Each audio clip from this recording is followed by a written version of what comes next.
Vamos a empezar con bioenergética. ¿Está bien? Présteme bastante atención. Este es un repaso, ¿sí? Voy a dar solamente conceptos claves, importantes. Si hay alguna duda, me escriben por Zoom. Acá me va a salir el mensaje para volver a repetirlo.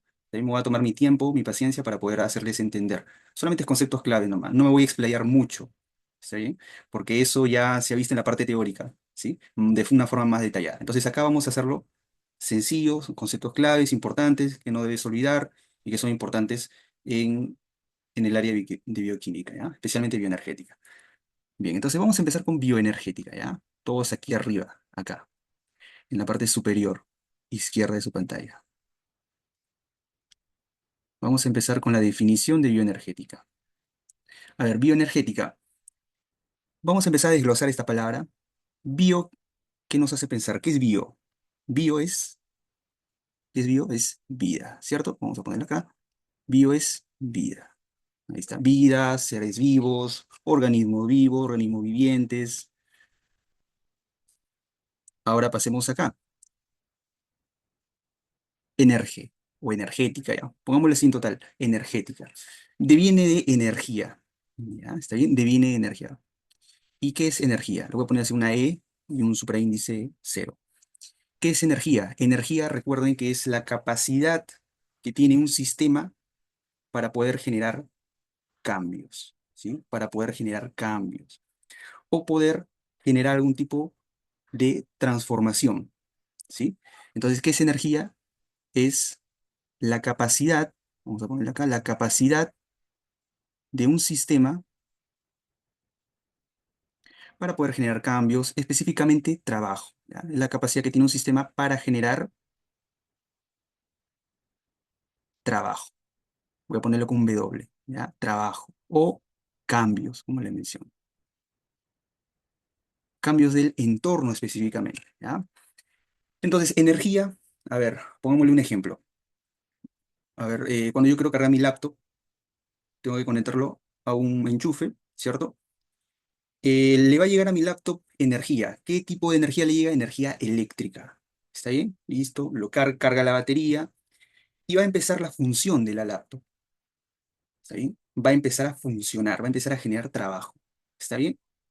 Ahora, así como también genera trabajo, está generando otras formas de energía. Ingresó como energía eléctrica y se está empezando a producir otras formas de energía. Si te das cuenta, la energía que ingresa se está transformando en otras formas. Por ejemplo, enciende la laptop, ¿qué energía tenemos? Energía luminosa. Por ejemplo, quiero poner música, empieza a sonar energía sonora, ¿cierto? ¿Qué más? Empieza también la laptop, empieza, por ejemplo, a calentarse, ¿no? Energía térmica. O sea, formas diferentes de energía. ¿Está bien? ¿Y qué está generando? Está generando trabajo, a su vez. ¿Está bien? Por ejemplo, nosotros. A ver, nosotros nos alimentamos, en nuestra dieta, ¿qué hay? Carbohidratos, hay proteínas, hay grasas, ¿está bien? Esto se degrada y se produce, por ejemplo, moléculas pequeñas para que puedan ser absorbibles, ¿cierto? Por ejemplo, los carbohidratos, glucosa, de las proteínas, aminoácidos, de las grasas, los ácidos grasos. Entonces, se absorben, llegan a la sangre y se difunde a todos los tejidos. Entonces, llegan a todas las células y estas se empiezan a degradar, ¿sí? Por ejemplo, la glucosa en la glucólisis se degrada. Entonces, una vez que se degrada, pasa, ¿cierto? Pasa a otro proceso para poder generar energía, ¿sí? ¿Y de qué forma se genera energía? ¿De qué forma se almacena la energía? En forma de ATP, adenosín trifosfato.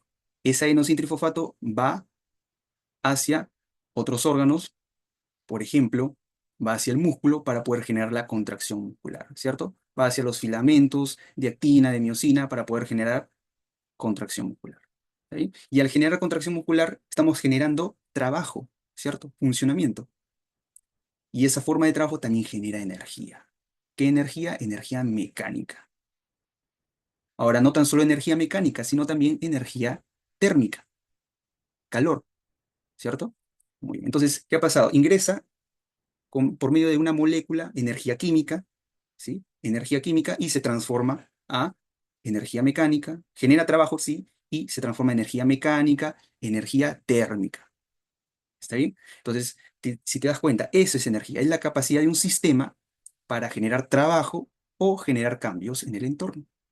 ¿Está bien? Esa es energía. Muy bien, ahora vamos con la siguiente. La siguiente es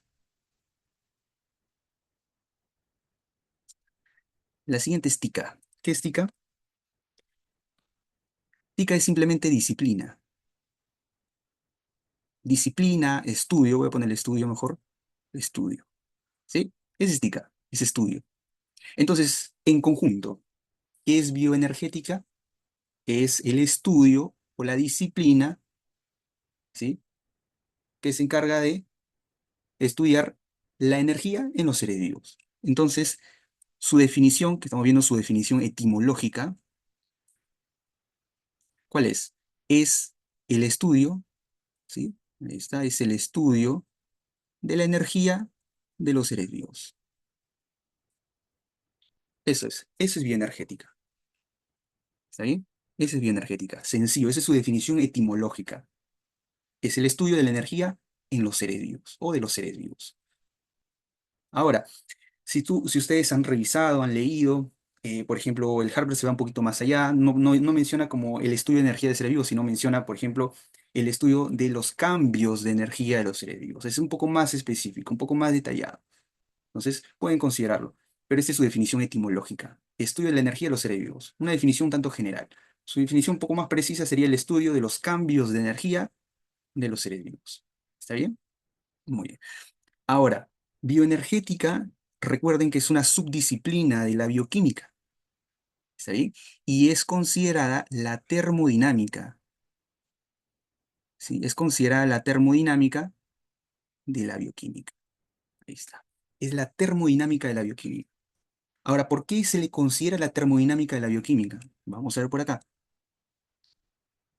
¿Por qué se le considera la termodinámica de la bioquímica? Se le considera así porque se basa en principios, ¿sí? Se basa en principios o en leyes de la termodinámica. ¿Está bien? Principios o leyes de la termodinámica. Ahí está. Principios o leyes de la termodinámica. ¿Cuántas leyes tiene la termodinámica? La termodinámica tiene cuatro leyes. Está la ley cero, está la primera ley, la segunda ley y la tercera ley. Bioenergética se estriba básicamente en dos leyes. Está la primera y la segunda ley. ¿Está solamente se basa en las dos primeras leyes, primera y segunda ley. ¿Está bien? Entonces vamos a poner acá la primera y la segunda ley. ¿Sí? La primera y la segunda ley de la termodinámica. Muy bien, entonces la primera ley. ¿Cuál es la primera ley de la termodinámica? La ley de la conservación de energía. Esa es la primera ley. Ahí está, energía con E y un supraíndice cero. La ley de la conservación de energía. Esa es la primera ley. ¿Está bien? Muy bien. La segunda ley, ¿cuál es? La segunda ley es la ley del aumento de la entropía. ¿Sí? Es el aumento de la entropía. Es la segunda ley. S es entropía. ¿Sí? Entropía se le designa con la letra S. ¿Sí? Entalpía se le designa con la letra H. Muy bien. Entonces, esas son las dos leyes en la cual se basa la bioenergética. La ley de la conservación de energía y está la ley del aumento de entropía. ¿Correcto? Muy bien. ¿Qué nos dice la ley de la conservación de energía? Ustedes lo habrán visto, lo habrán escuchado, primaria, secundaria, cuando se estaban preparando. La primera ley es la ley de la conservación de energía. Esta ley menciona que la energía no se crea ni se destruye, solo se transforma o se transfiere de un sistema a otro sistema. Esa es la ley de la conservación de energía. ¿Está bien? Eso nos dice la ley.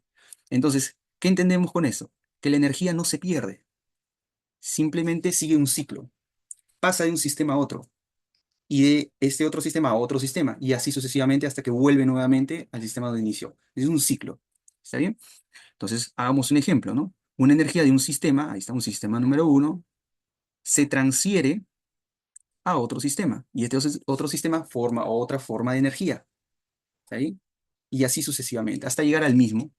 sistema que inició todo. ¿Está bien? Entonces, un momentito.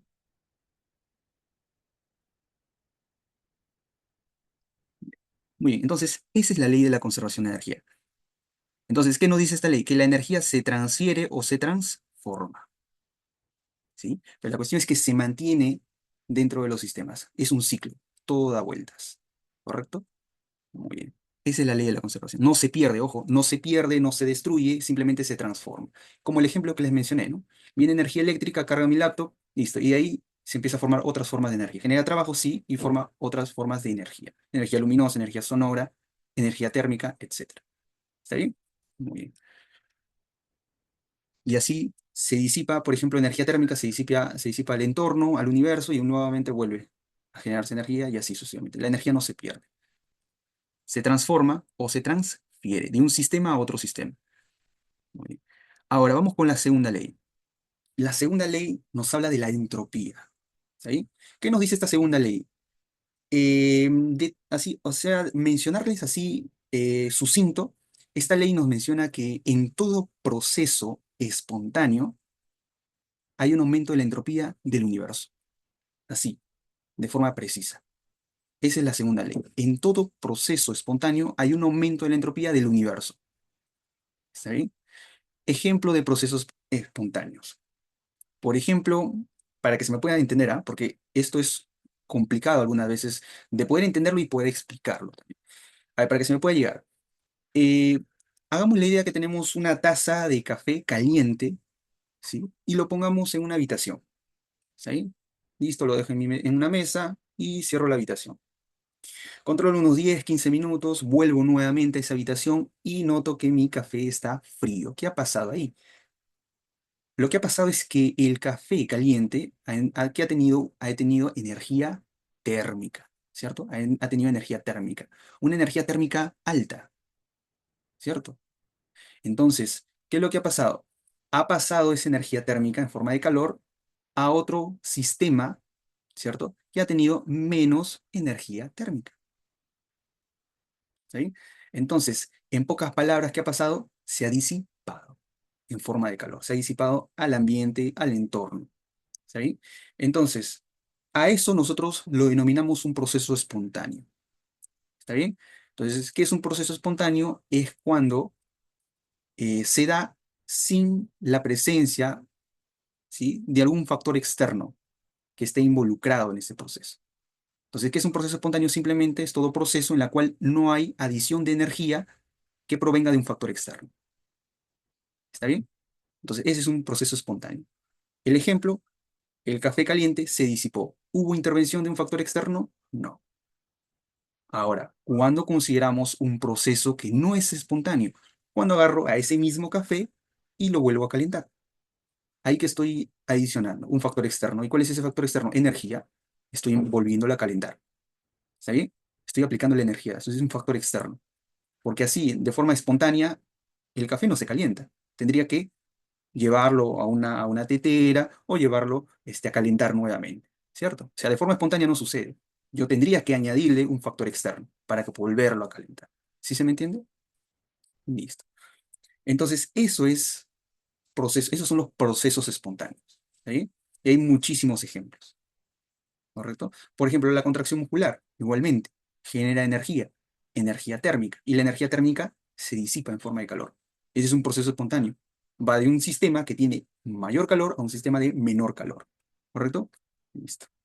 Entonces, esos son procesos espontáneos, ¿correcto? Muy bien. Entonces, la segunda ley nos dice que en todo proceso espontáneo hay un aumento de la entropía.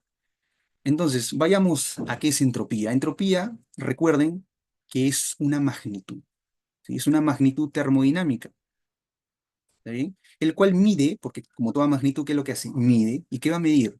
Va a medir la disociación o va a medir el desorden molecular. ¿Está bien? En este caso del entorno, si queremos llevarlo a algo macro, algo grande, sería el desorden molecular del universo. ¿Está bien? Entonces, el mismo ejemplo del café. Se transfiere calor a un sistema mayor, en este caso el entorno, se disipa y lo que va a generar es desorden molecular. Eso es lo que va a generar en el entorno, un desorden molecular. Y ese desorden se mide con la entropía. ¿Sí? Entonces, en todo proceso espontáneo, si se me entiende, en todo proceso espontáneo hay un aumento de la entropía, es decir, del desorden molecular del entorno en el que se encuentra. Nosotros realizamos ejercicio, actividad física, se disipa energía, energía térmica en forma de calor al entorno. Y aunque nosotros no nos demos cuenta, está habiendo alteración molecular del entorno. ¿Está bien? Entonces, nuevamente, ¿qué es la segunda ley? Nos dice que en todo proceso espontáneo, ¿sí? Ahí está, en todo proceso espontáneo, hay un aumento de la entropía. En todo proceso espontáneo hay aumento de la entropía del universo. ¿Está bien? Muy bien. ¿Qué más nos dice esta ley como algo adicional? Que cuando se transfiere energía de un sistema a otro, la energía del otro sistema al cual ha recibido, proveniente del sistema inicial, esta va a generar trabajo, pero no todo el trabajo, ¿sí? O bueno, no toda la energía que se le ha brindado va a generar trabajo. Va a haber una parte de esa energía que se disipa en forma de calor, de forma de energía térmica. ¿Está bien? Entonces, ¿qué nos dice también esta ley? Nos dice que ningún proceso de conversión de energía es 100% eficiente, ningún proceso. ¿Está bien? Es decir, vamos a ponerlo acá, a ver, un ejemplo, ¿no? De un sistema a otro sistema, ahí está, un sistema uno a un sistema 2 le transfiere energía. ¿Está bien? Ahí está, le transfiere energía. Esa energía, ¿qué es lo que va a hacer en ese sistema? Va a generar trabajo. Ese trabajo va a generar otras formas de energía. Energía A, energía B y así. Y otras formas de trabajo igualmente. Pero, por ejemplo, hagamos la idea, ¿no? Un ejemplo, ¿no? Que nosotros administramos 100% de la energía. Este otro sistema transforma esa energía en otras formas, ¿cierto? Pero va a haber una energía que se va a escapar, ¿sí? Se va a escapar. Ya, esa energía es usualmente energía térmica, ¿sí? Energía térmica, es decir, que se disipa en forma de calor. Es decir, la cantidad de energía que llega para hacer trabajo va a ser el 80% aproximadamente, para hacer un ejemplo, ¿no? Y el 20% se pierde en forma de calor. Entonces, ¿qué nos dice en esta ley? Nos dice que ningún proceso de conversión de energía es 100% eficiente. ¿Está bien? No es 100% eficiente. ¿Está bien? Entonces vamos a ponerlo por acá. Ningún proceso de conversión es 100% eficiente. ¿Sí? Eso también nos menciona esta segunda ley. ¿Correcto? Muy bien. Muy bien. Entonces, ¿qué más podemos nosotros sacar de esto de bioenergética?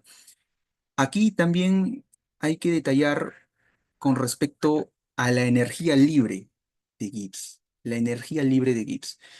¿Qué les había mencionado? Que bioenergética estudia los cambios de energía en los seres vivos. ¿Y cómo se representa cambios de energía? Se representa como delta, con el símbolo delta.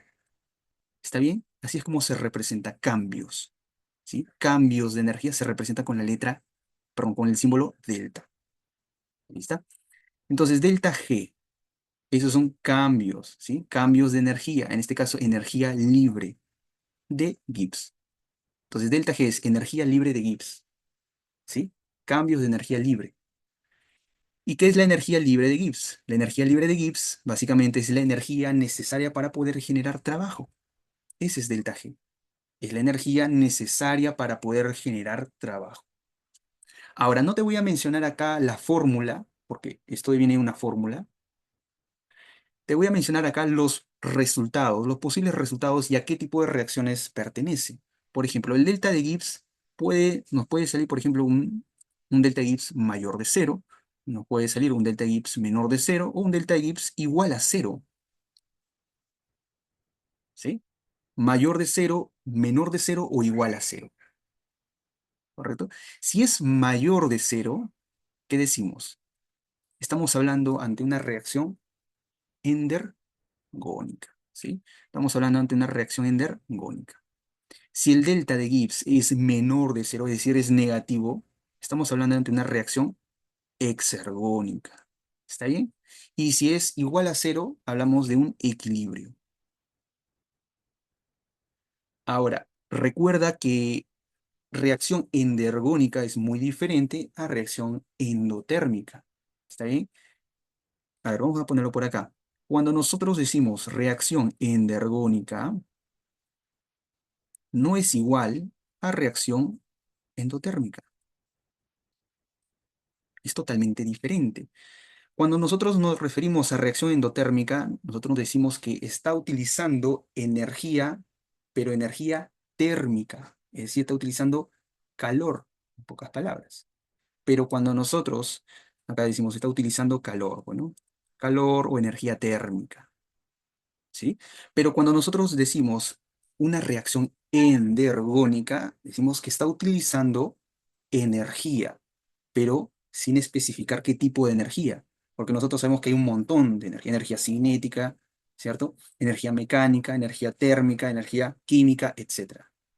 ¿Sí? Entonces acá estamos diciendo que se está utilizando, esta reacción química utiliza energía, pero una energía que puede ser de cualquier tipo. ¿Sí? Entonces esa es una reacción endergónica. Es decir, que este proceso utiliza energía, pero sin especificar qué tipo de energía.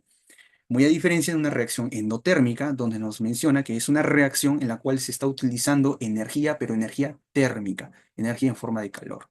¿Sí? Igualmente con exergónica y exotérmica. ¿Qué nos dice eso? Por ejemplo, el exotérmico nos dice que hay, en esta reacción hay liberación de energía en forma de calor exotérmico.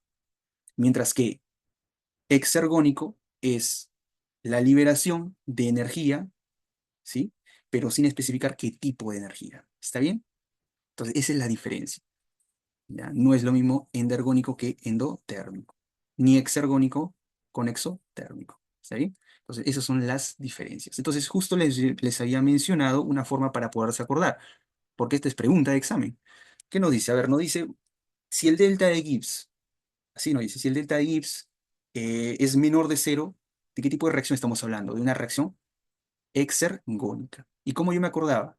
Me acordaba, me acordaba por ejemplo, de la X, ¿cierto? La X, acuérdate, un cero a la izquierda, ¿no? Un cero a la izquierda. Ah, listo. Entonces agarro mi recta numérica. A la izquierda del cero, ¿quién está? Ah, número negativo. Ah, ya. Exergónica.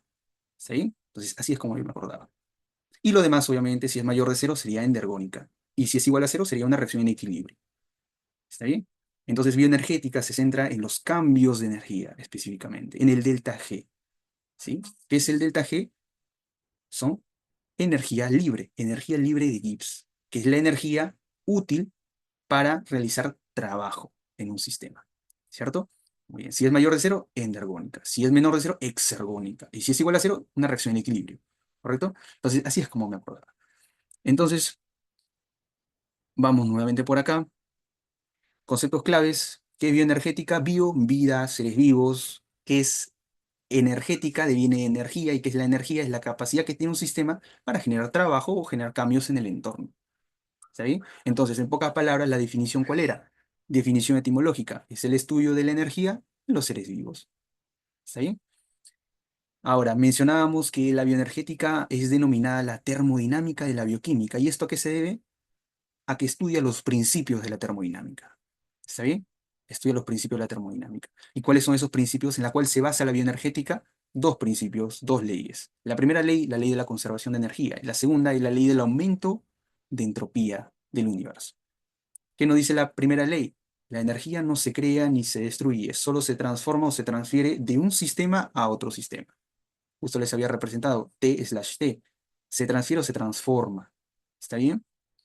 Y la segunda ley que nos dice que en todo proceso espontáneo hay un aumento de la entropía del universo y que ningún proceso de conversión de energía es 100% eficiente. ¿Correcto? Bien. También hablábamos del delta G, que es la energía libre de Gibbs, la energía necesaria para generar trabajo en un sistema. Si es mayor de cero, hablamos de un proceso, de una reacción endergónica, es decir, que ha utilizado energía, sin especificar qué tipo de energía. Si es menor de cero, es decir, un número negativo, hablamos que la reacción, ¿sí?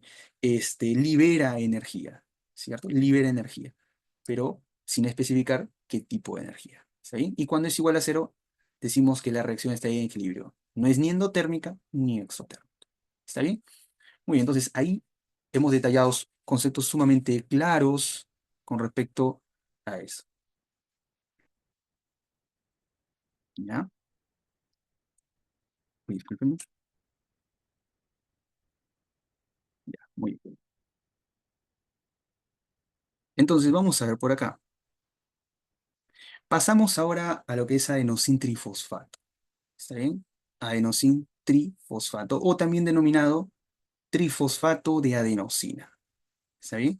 Recuerden que ATP, ¿sí? Recuerden que ATP, ¿sí? Es denominada la moneda energética. ¿Está bien? La moneda energética. ¿Correcto? Es la moneda energética.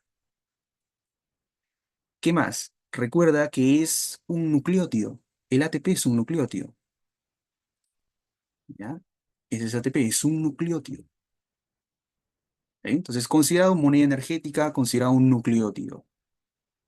¿Correcto? ¿Qué más? El ATP almacena energía en sus enlaces. ¿Sí? Almacena energía en sus enlaces. Ahorita vamos a ver la estructura del ATP. Miren por acá.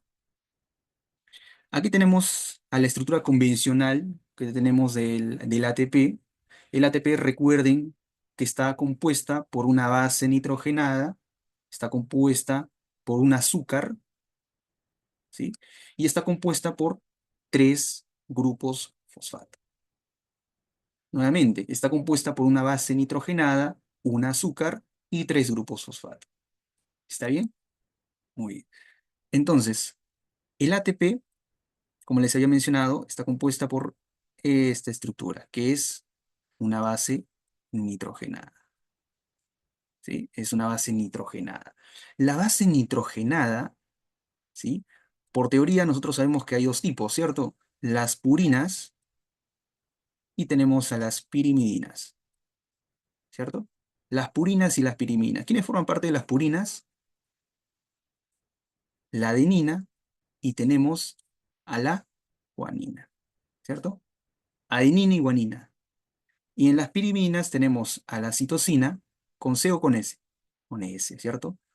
¿Qué más? Citosina, tenemos a la timina, perdón, a la tiamina, perdón, la timina, y tenemos al uracilo, ¿ya? Entonces, pirimina, citosina, timina y uracilo. Esas son las bases nitrogenadas. Y en las purinas, adenina y guanina, ¿correcto? Ya. Recuerda que las purinas tienen una estructura específica, especial, el cual es de poseer dos anillos, ¿sí? Dos anillos. Esas son las purinas. O sea, adenina y guanina tienen dos anillos en su estructura química, mientras que las pirimidinas presentan solamente un anillo. ¿Está bien? Ahora, el ATP, yo quiero que te des cuenta, y mira la imagen. El ATP, ¿cuántos anillos tiene? Tiene dos anillos. Ahí está, mira, te lo señalo. Tiene dos anillos. Ahí está, uno, dos anillos. ¿Está bien? Entonces estamos hablando de que tiene como base nitrogenada a la purina, ¿cierto? Ahí está, a las purinas. Ahora, ¿adenina o guanina? Adenina, bueno, pues eso se denomina adenosin, ¿cierto? De adenina. Entonces, esa es la base nitrogenada adenina, que es una purina. ¿Está bien? Muy bien. Ahora, vamos por aquí. Acá tenemos a otro componente del ATP. Ahí está. Tenemos a otro componente del ATP. Este otro componente que es el azúcar, ¿cierto? Es un azúcar pentosa. ¿Por qué pentosa? Porque presenta 5 átomos de carbono, ¿cierto? Bien, vamos a enumerarlo por acá. Mira, carbono 1, carbono 2, carbono 3, carbono 4 y por acá el carbono 5. 5 átomos de carbono. ¿Está bien? Pentosa. Viene de 5. ¿Está bien? Ahora, este azúcar pentosa no es solamente pentosa, es una aldopentosa, ¿sí? Es una aldopentosa porque tiene el grupo CHO. ¿Está bien? Es una aldopentosa. Ahora, vamos a ponerlo por acá. Este azúcar pentosa, voy a ponerlo acá, azúcar pentosa o aldopentosa, porque tiene 5 carbonos. Encontramos dos como aldopentosas. Encontramos a la desoxirribosa y encontramos a la ribosa. ¿Está bien? ¿Cuál es la diferencia? La diferencia es El carbono 12. Exacto, en el carbono 2 encontramos el grupo OH, ¿cierto? Muy bien. Entonces, ahí entra la diferencia. Desoxirribosa, desoxi, o sea, sin oxígeno. O sea, este no tiene oxígeno, ¿sí? No tiene oxígeno. Entonces, en un desoxi no vamos a encontrar este O, solamente al H, ¿sí? Y en una ribosa encontramos a los dos, al OH. Entonces, ¿acá qué tenemos? ¿Una ribosa o tenemos una desoxirribosa? Una ribosa. Ribosa, perfecto. Tenemos una ribosa. ¿Está bien? Muy bien. ¿La ribosa en dónde lo encontramos? En el ARN, por ejemplo, lo encontramos en el ATP, como estamos viendo, ¿cierto? Muy bien. Entonces, no se olviden, para poder nosotros designar si estamos hablando de una desoxirribosa o estamos hablando de una ribosa, mirar el carbono número 2. ¿Está bien? Muy bien. Entonces, específicamente miramos el OH, ¿cierto? El grupo OH. Muy bien. Ahora, vamos por acá.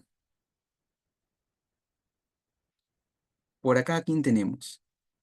A los grupos fosfato. ¿Sí? Ahí está, vamos a ponerlo por acá, los grupos fosfato. Grupos fosfato. Ahí está, son los grupos fosfato. Muy bien. Aquí hemos visto entonces los componentes del ATP, del adenosín trifosfato. ¿Está bien? Entonces, ¿cuáles son los componentes? Tenemos la base nitrogenada, ¿qué más? Tenemos a la, En azúcar. al azúcar, perfecto, y tenemos los grupos fosfatos. ¿Cuántos grupos fosfatos? Tres grupos fosfatos. BAF, ¿cierto? Base nitrogenada, el azúcar, y tenemos a los grupos fosfatos. Tres grupos fosfatos. ¿Está bien? Ahora, si nosotros queremos agruparlos, ¿qué me forma una base nitrogenada más un azúcar? ¿Recuerdan? Un nucleócido. Nucleócido. Perfecto, un nucleócido, ¿correcto? El nucleócido en este caso se le denomina adenosina, ¿sí? Entonces, el ATP está compuesta por un nucleócido, en este caso adenosina, más tres grupos fosfato, ¿cierto? Por eso lo denominan adenosín o adenosina trifosfato o trifosfato de adenosina. ¿Está bien? Muy bien. Entonces vamos por acá a ver los enlaces, ¿sí? Es importante recalcar los enlaces por aquí. Aquí tenemos un enlace, aquí tenemos otro enlace y por acá tenemos otros dos enlaces más. Vamos a ver vamos a ver uno por uno. Vamos a ponerlo acá con este orden. Este primer enlace que une el noveno carbono de la base nitrogenada con el primer carbono del azúcar pentosa. ¿Cómo se llama este enlace? Es el enlace N-glucosídico, ¿ya? Es el enlace N-glucosídico. ¿Está bien? Ahora, vamos por acá. Por acá encontramos otro enlace.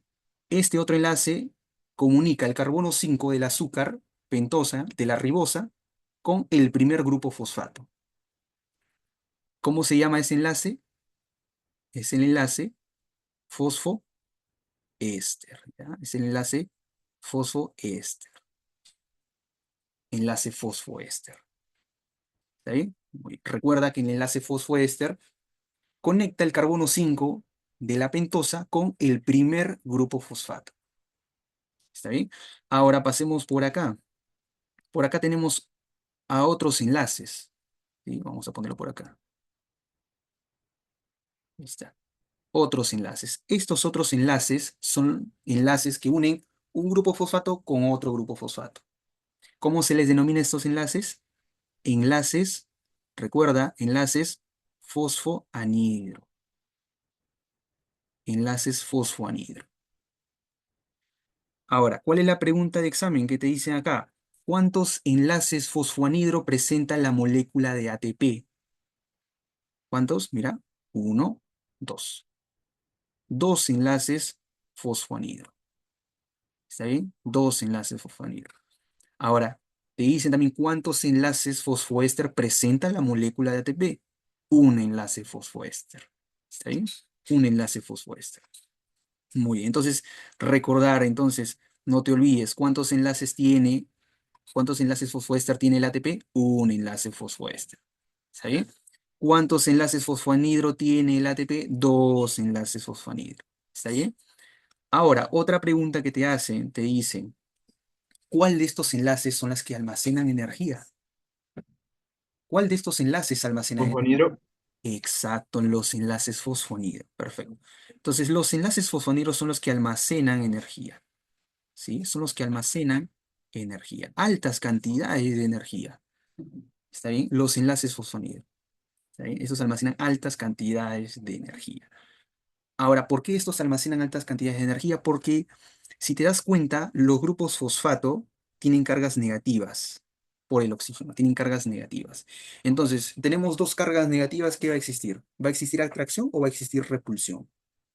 Dos cargas del mismo tipo. Repulsión. Repulsión, perfecto. Repulsión. Entonces, ¿qué es lo que va a haber acá? Una fuerza electrostática de repulsión.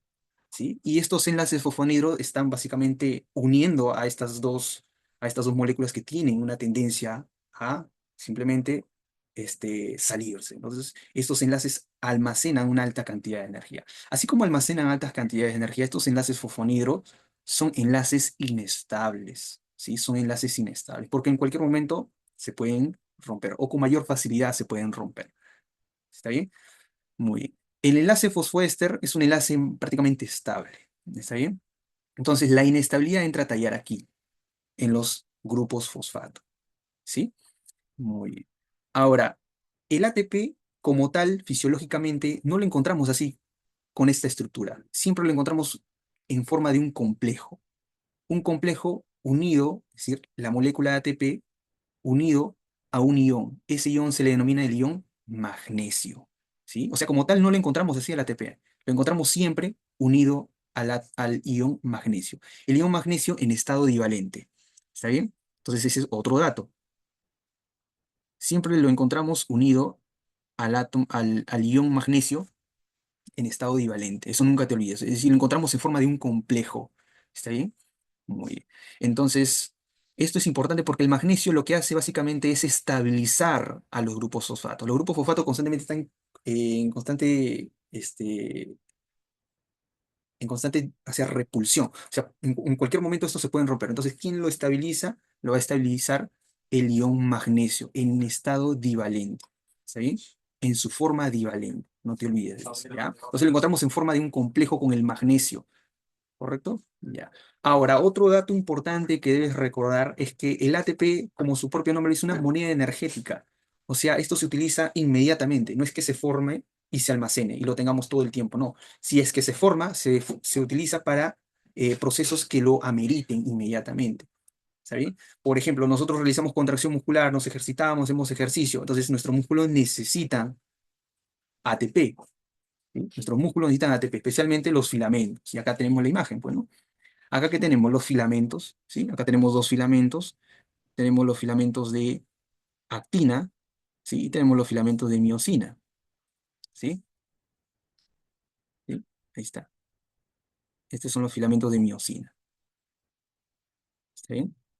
De miosina. Ahí está. Son dos filamentos. Y acá tenemos a una estructura que forma parte de la miosina, el cual lo que va a hacer es hidrolizar al ATP para poder utilizar la energía que tiene conservada en sus enlaces y poder generar el acortamiento de los filamentos de actina. ¿Está bien?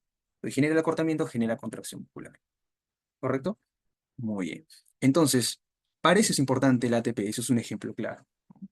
Entonces, se utiliza inmediatamente. Es por eso que se le hace referencia a una moneda energética, porque la moneda, pues, no se queda consigo. Siempre se trata de invertirlo o de ponerlo en otro lugar, ¿cierto?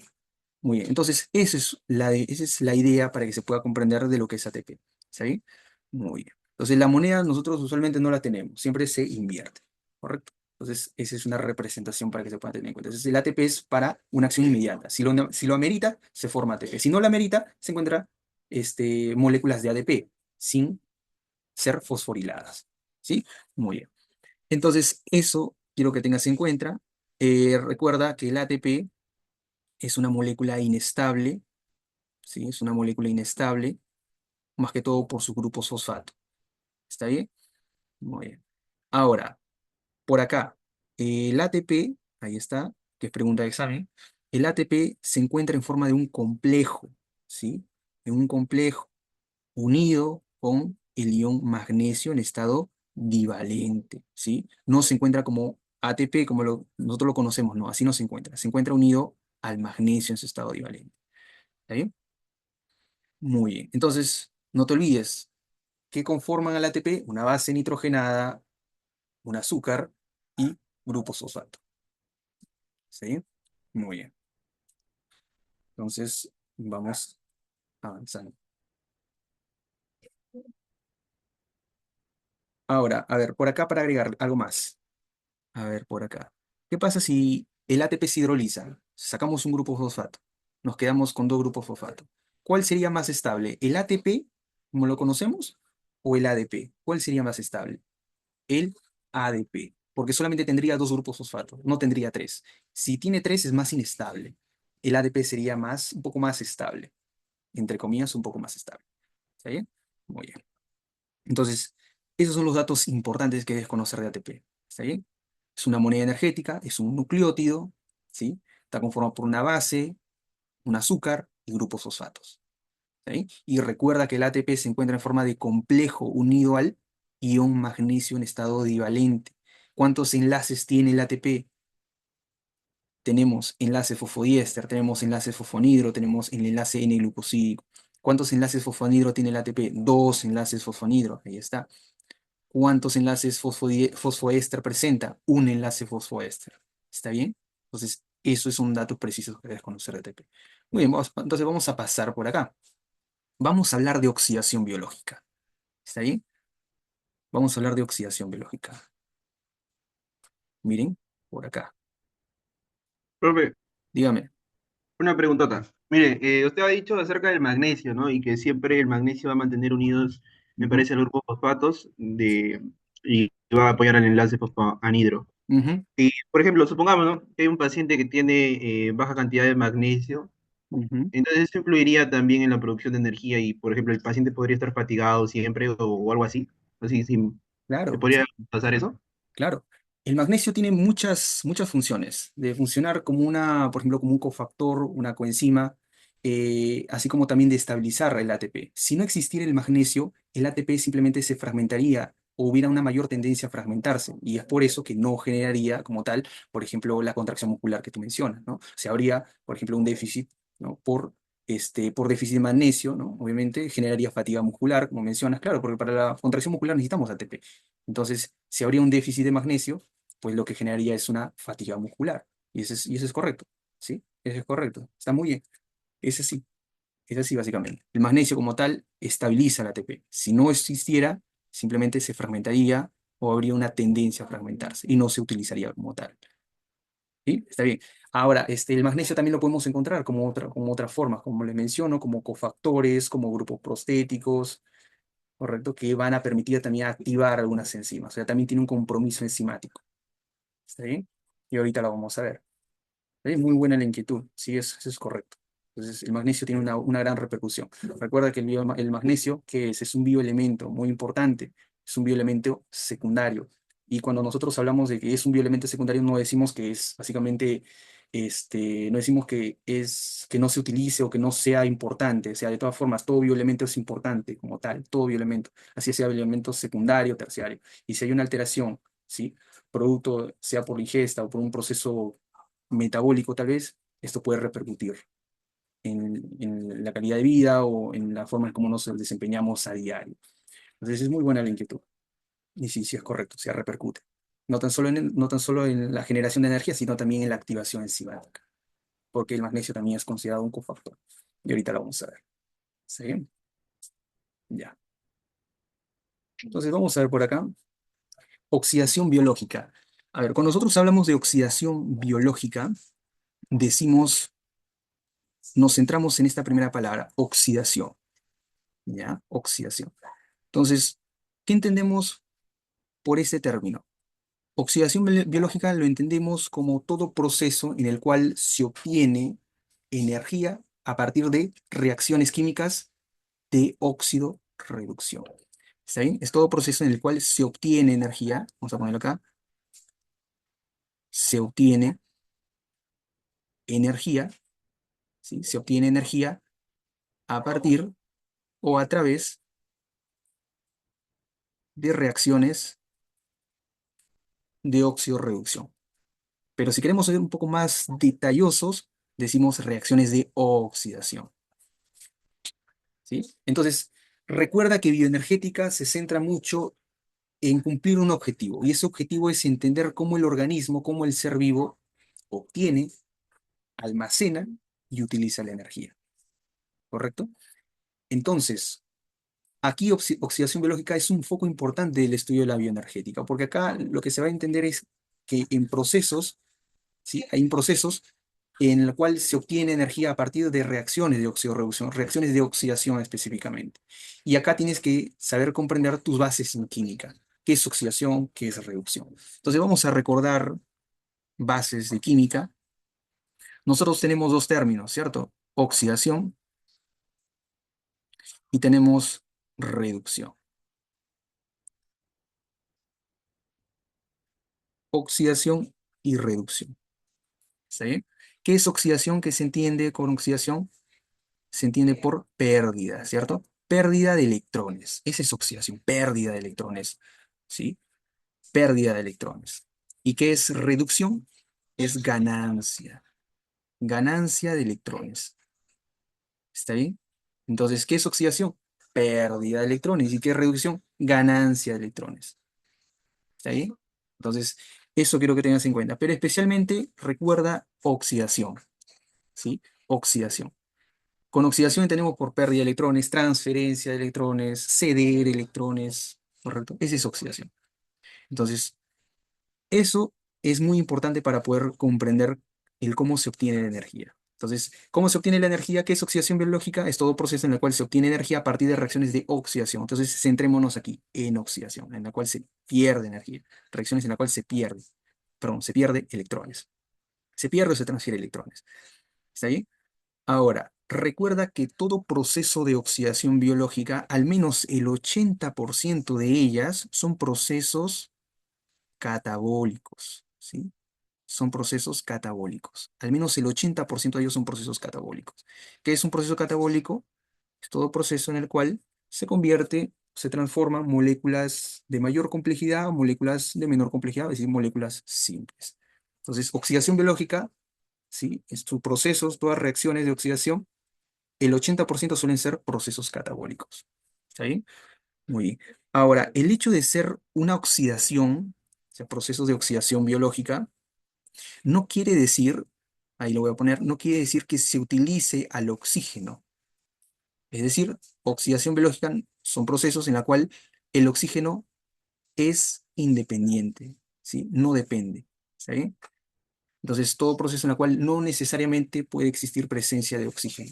¿Está bien? Porque a veces nosotros oxidación biológica lo relacionamos con oxígeno. Entonces, tienes que entender acá que en todo proceso de oxidación biológica no hay dependencia de oxígeno. ¿Correcto? Entonces, el oxígeno eh, no es prioridad. O sea, puede existir como también no puede existir. Entonces, podemos acá que no, ahí, no es oxígeno dependiente. ¿Sí? No es oxígeno dependiente. Ojo que esa es pregunta, ¿ya? Entonces, eso tengan en cuenta. No es oxígeno dependiente. Ahí está, no es oxígeno dependiente. Oxidación. ¿Ya? O sea, puede existir oxígeno como también no puede existir. Muy bien. Entonces, esa es oxidación biológica. Ejemplo de oxidación biológica. A ver, respiración celular. Tenemos, por ejemplo, glucólisis. Es un proceso catabólico. ¿En dónde se da la glucólisis? En el citoplasma de las células. Se degrada. ¿Sí? Entonces, hay procesos en los cuales se transfiere electrones. Entonces, un proceso de oxidación.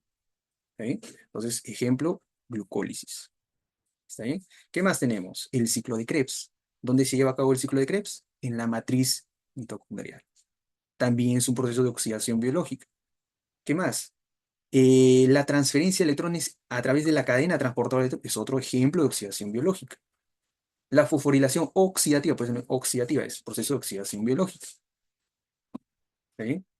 La descarboxilación del piruvato, igualmente, un proceso de oxidación biológica. ¿Sí? Entonces, todos esos son procesos de oxidación biológica, en la cual se obtiene energía a partir de reacciones de oxidación. ¿Sí? ¿Y qué es oxidación? Es simplemente ceder electrones o transferir electrones o perder electrones. ¿Sí? Entonces, en eso, básicamente, se centra. Ahora, veamos por acá. Vamos a ver un poco de generalidades de las enzimas. Esto se va a ver ya a mayor detalle en sesión 4 cuando vamos a hablar de todo lo que es enzimas a detalle, sumamente más sumamente detallado. ¿Está bien? Entonces acá solamente hay que conocer los puntos claves. ¿Qué es una enzima? ¿Qué será? ¿Una proteína? ¿Será un lípido? ¿Qué es una enzima?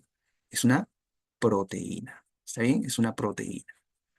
¿Sí? Esa es una enzima, es una proteína. Es una proteína que va a catalizar. ¿Sí? Es una proteína que va a catalizar,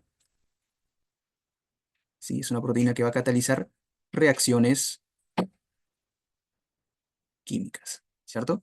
Es una proteína que cataliza reacciones químicas, es decir, que acelera los procesos de reacciones químicas. Si no existiera la presencia de enzimas, los procesos de reacciones químicas serían sumamente lentos, sería muy difícil. Y eso obviamente repercute mucho en la supervivencia, ¿no? O sea, en la vida, ¿sí? Entonces, básicamente, si no existieran enzimas, no existiría vida, en pocas palabras. Entonces, en estos momentos, ¿sí? Hay presencia de muchísimas reacciones químicas, las cuales están siendo catalizadas por enzimas. ¿Está bien? Las enzimas lo que hacen es acelerar las reacciones químicas. Si no existieran, las reacciones químicas demorarían infinidad de años, décadas, muchísimo tiempo. Y eso imposibilita la vida. Entonces, las enzimas se encargan de catalizar reacciones, acelerar estos procesos de reacción química. ¿Está bien? Muy bien. Entonces, recuerda que la enzima es una proteína. ¿Está bien? Es una proteína.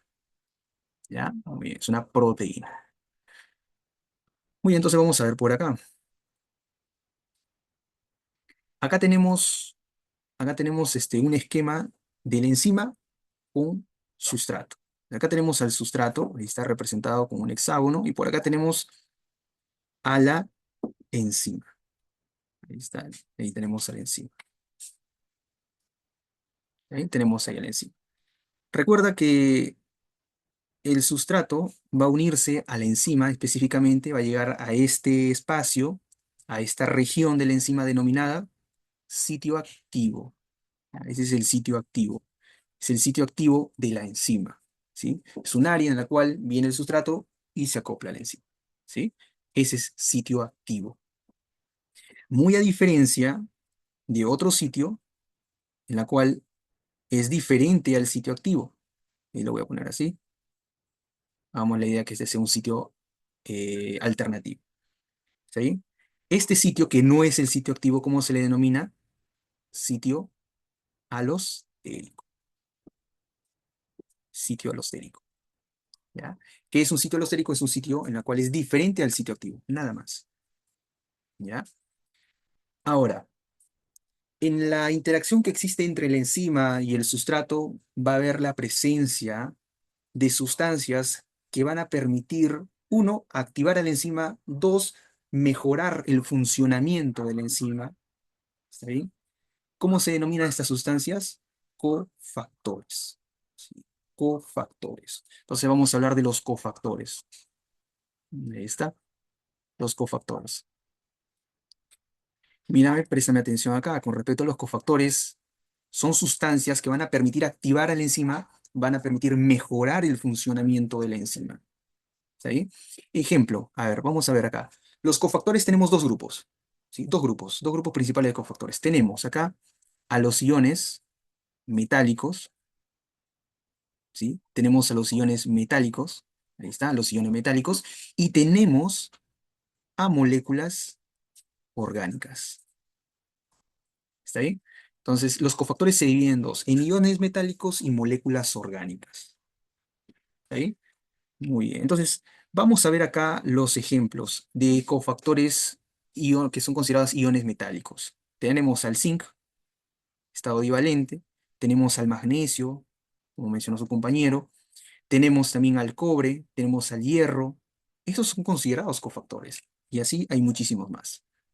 ¿Sí? Son iones metálicos, son considerados cofactores. Entonces, mejora el funcionamiento de las enzimas. Si no existiera, si hubiera un déficit de ellos, obviamente también repercutiría en la acción o en la función de la enzima. ¿Está bien? Ahora, en las moléculas orgánicas.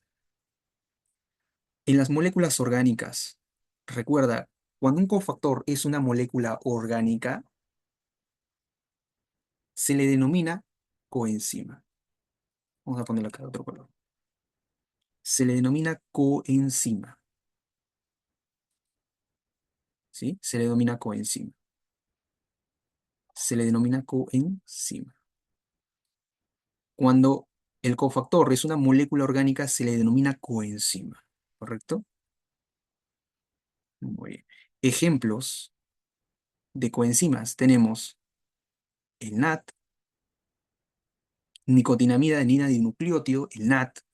¿Qué más? El FAT. ¿Qué más? El FMN. ¿Qué más? El NADP. Esos son consideradas coenzimas. Así que cuando nosotros hablemos de NAT, hablemos de FAT, hablemos de FMN, de NADP, estamos hablando de coenzimas. ¿Qué es NAD? NAT, ¿qué es NAT? Nicotinamida adenina dinucleótido. ¿Qué es FAT? Es flavina adenina dinucleótido. ¿Y qué es FMN? Flavina mononucleótido. ¿Y qué es NADP? Es simplemente nicotinamida adenina dinucleótido fosfato. Esas son consideradas moléculas orgánicas, son coenzimas. ¿Está bien? Son coenzimas. Ahora, por aquí me faltó mencionar que los cofactores no son consideradas proteínas, ¿sí? No son proteínas, por si acaso, no son proteínas. Esta es pregunta de examen, ¿sí? Tienes que tener muy en cuenta, no son consideradas proteínas. Porque puedes leer por ahí una coenzima, te dices, las enzimas recuerdo que son proteínas. Ah, ya, coenzimas, tienen que estar relacionadas a las proteínas, entonces son proteínas. No, no son proteínas, ¿sí? Entonces, los cofactores, por ejemplo, acá les mencionaba, son iones metálicos, por ejemplo, y al ser moléculas orgánicas, cuando nosotros hablamos de moléculas orgánicas, es decir, que tienen enlaces carbono-carbono, ¿correcto? Y estas moléculas orgánicas, denominadas coenzimas, recuerda que deriva de las vitaminas. El NAT, recuerda bien, el NAT deriva de la vitamina, ¿de qué vitamina? De la vitamina B3, ¿sí? Vitamina B3. El NAT deriva de la vitamina B3. Y el FAT, el FMN, ¿de dónde deriva? Voy a ponerlo por acá. ¿De dónde deriva? El FAT, el FMN, ¿de dónde deriva? De la vitamina B2, de la riboflavina. La vitamina B3 es la niacina, la vitamina B2 es la riboflavina. ¿Está bien? Entonces no te olvides de eso, también es pregunta. Es por eso que a estas moléculas orgánicas, coenzimas, se les denomina derivados de vitamina, ¿sí? Son derivados de vitamina a las coenzimas. Entonces, cuando escuches una coenzima, ya son derivados de vitamina. El NAT o el NADP, ya es un derivado de la vitamina B3, de la niacina. Y el FAT o el flavín mononucleótido es derivado de la riboflavina, de la vitamina B2. ¿Está bien? Ahora, acá hay un dato también adicional importante que no debes olvidar, ¿sí? Mira por acá. Recuerda que el FAT, el flavín mononucleótido, ambos, ¿sí? Ambos, vamos a ponerlo de este color de celeste, el FAT y el FMN, ahí está, recuerda que son considerados grupos prostéticos, ¿sí? Son grupos prostéticos. ¿Qué es un grupo prostético? Un grupo prostético es en sí un cofactor en la cual está firmemente adherida a la enzima, no se mueve, es inamovible, forma parte de la estructura de la enzima. ¿Está bien? Es inamovible y el FAT es inamovible.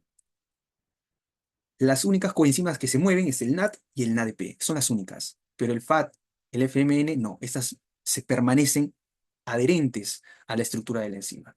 ¿Está bien? ¿Y dónde se ubican? NAT, el FAT, principalmente FAT, o los iones metálicos, estos cofactores, ¿dónde se ubican principalmente? Aquí, en el sitio activo. ¿Sí? Todas estas se van a encontrar cerca del sitio activo. ¿Está bien? Ahí, ese es su lugar. ¿Sí? Muy bien. Ya, entonces, ¿qué es un grupo prostético? Son grupos básicamente inamovibles, ¿sí? Son inamovibles. ¿Sí? No tienen movimiento, son inamovibles, son los grupos prostéticos. Muy bien, entonces vamos a ver.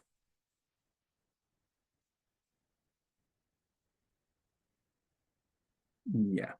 Ahora, el FAT y el flavín mononucleótido, el FAT y el flavín mononucleótido, que son considerados grupos prostéticos porque permanecen adherentes a la enzima, son inamovibles, estos vamos a encontrarlos en ciertas enzimas, ¿sí? No todas las enzimas lo presentan. Ahora, ¿cómo se les denomina a esas enzimas que presentan FAT, que presentan FMN en su estructura? ¿Cómo se les denomina? Simplemente se les denomina flavoproteínas. ¿Sí?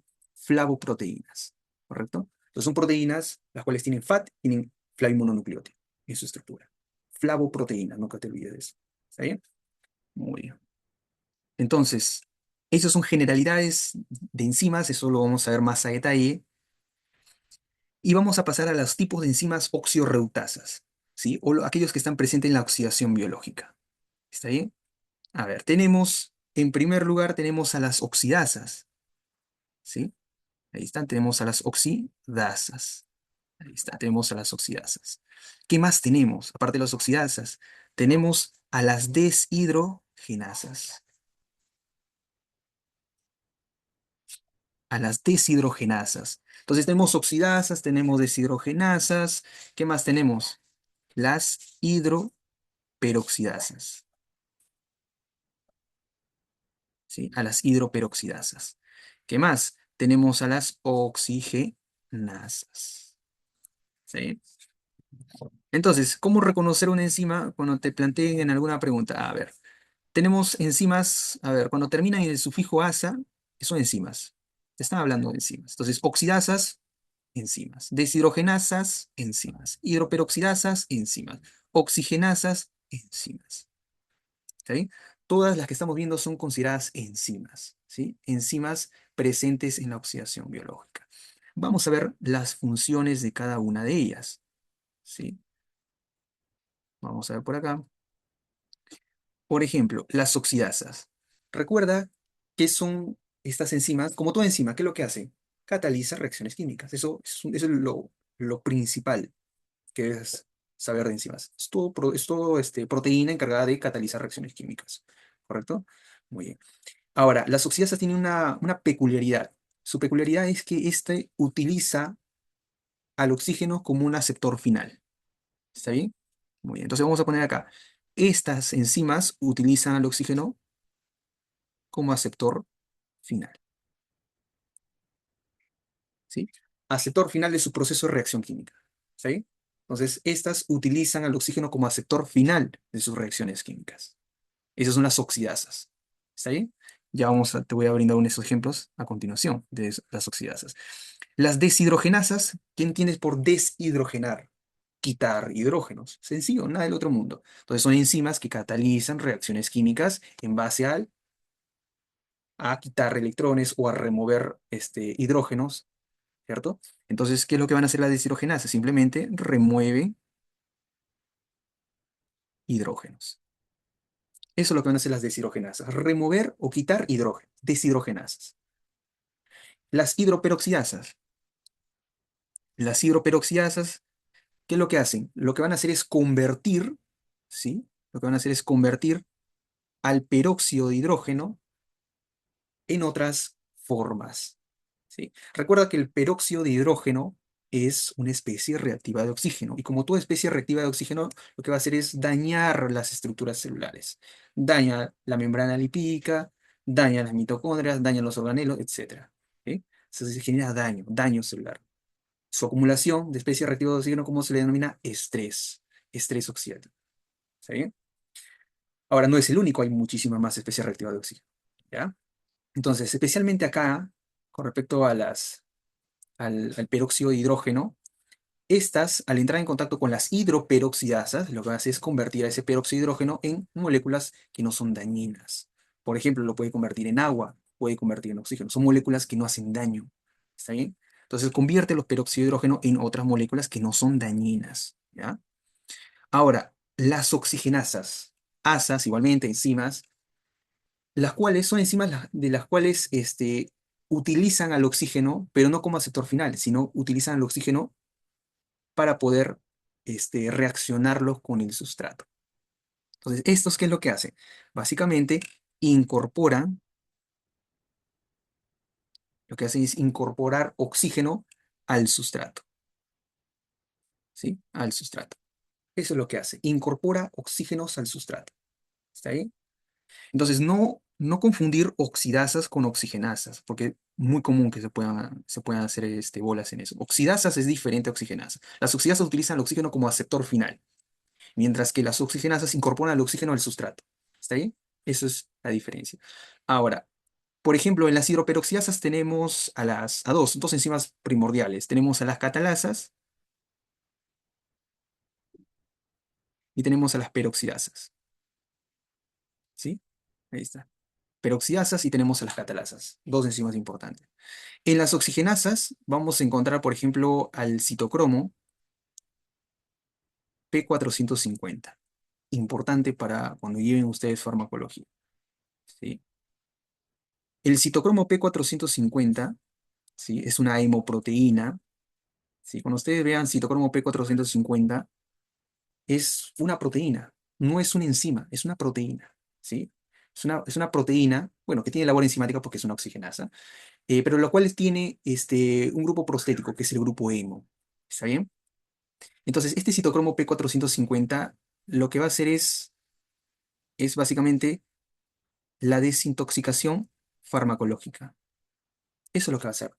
Desintoxicar al organismo de los fármacos, porque hay fármacos que suelen ser nocivos, ¿sí? Entonces, lo que va a encargarse el citocromo P450 es convertirlos en otras formas que sean menos dañinas, hidrolizarlos para que posteriormente sean solubles en líquido y puedan eliminarse a través de la orina.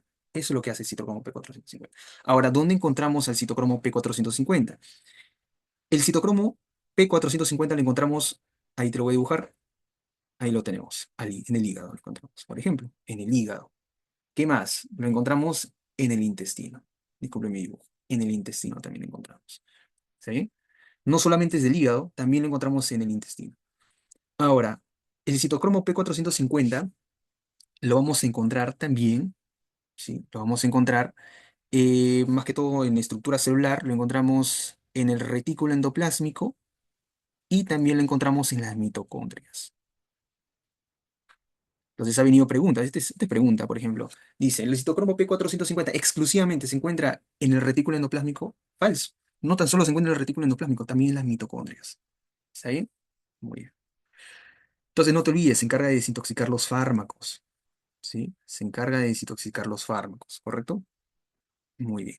Ahora, por acá un dato adicional, el citocromo P450 es considerado una monooxigenasa.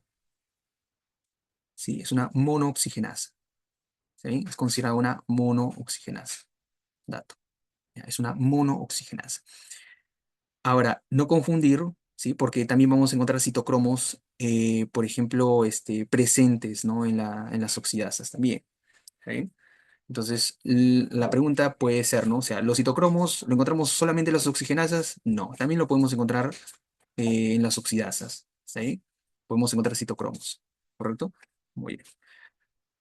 Bien, ahora vamos a ver por acá.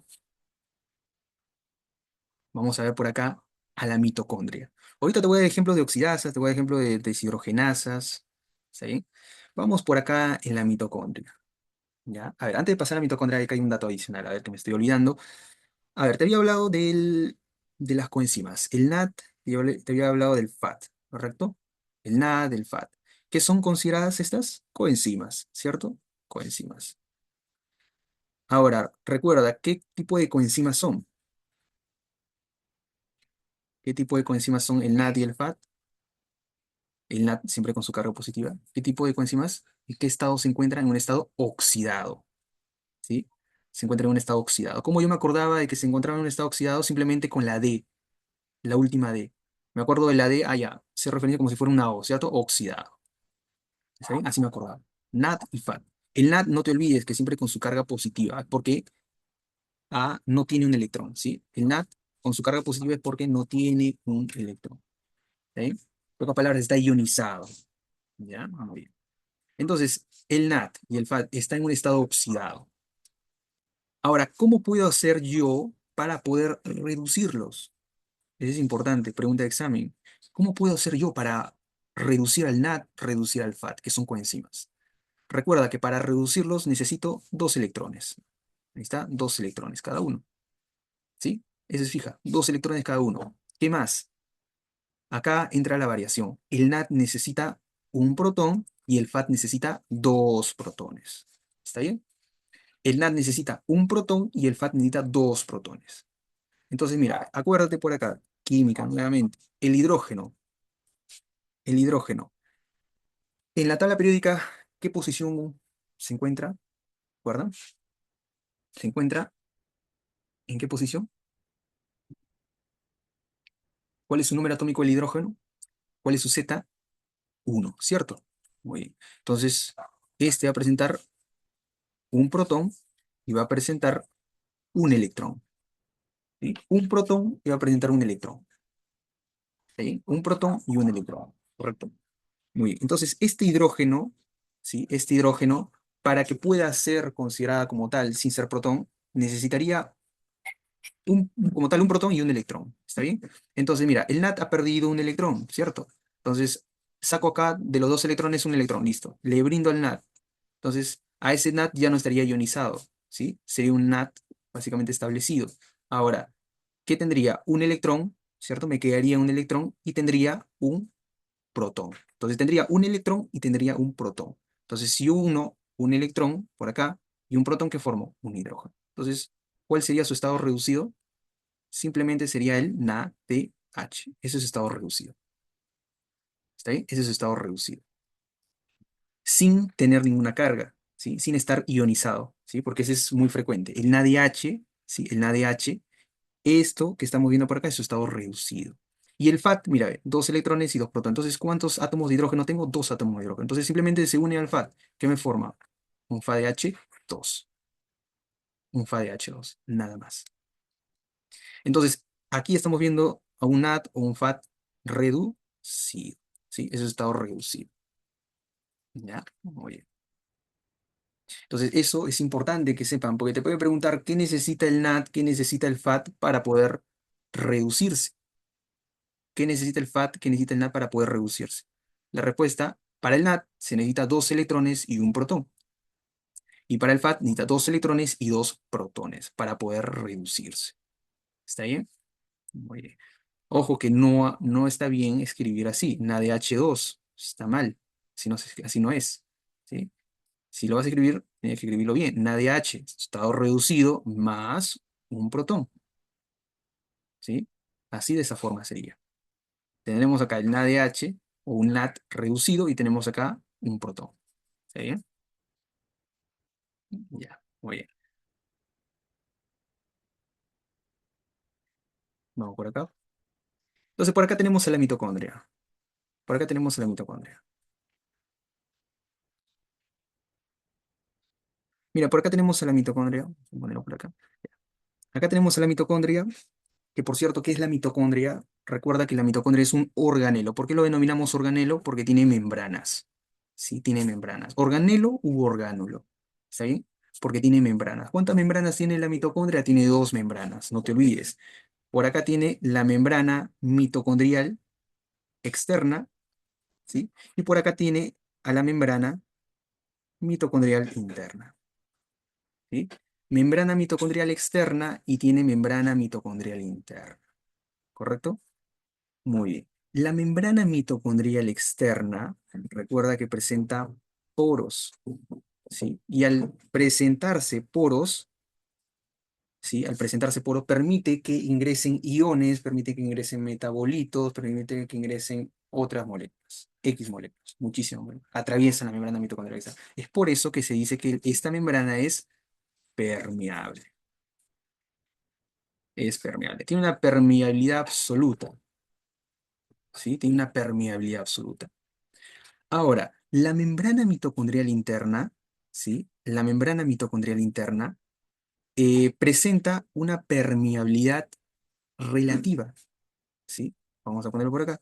Este presenta una permeabilidad relativa, ¿sí? Presenta una permeabilidad relativa. Es decir, presenta una permeabilidad selectiva. O sea, no todas las moléculas pueden atravesar la membrana mitocondrial interna, ¿correcto? No todas las moléculas. Entonces tiene una permeabilidad relativa. Ahora, aquí nomás en la membrana mitocondrial interna vamos a encontrar estos pliegues. Ahí está, estos pliegues. ¿Sí? Estos pliegues. ¿Qué son esos pliegues?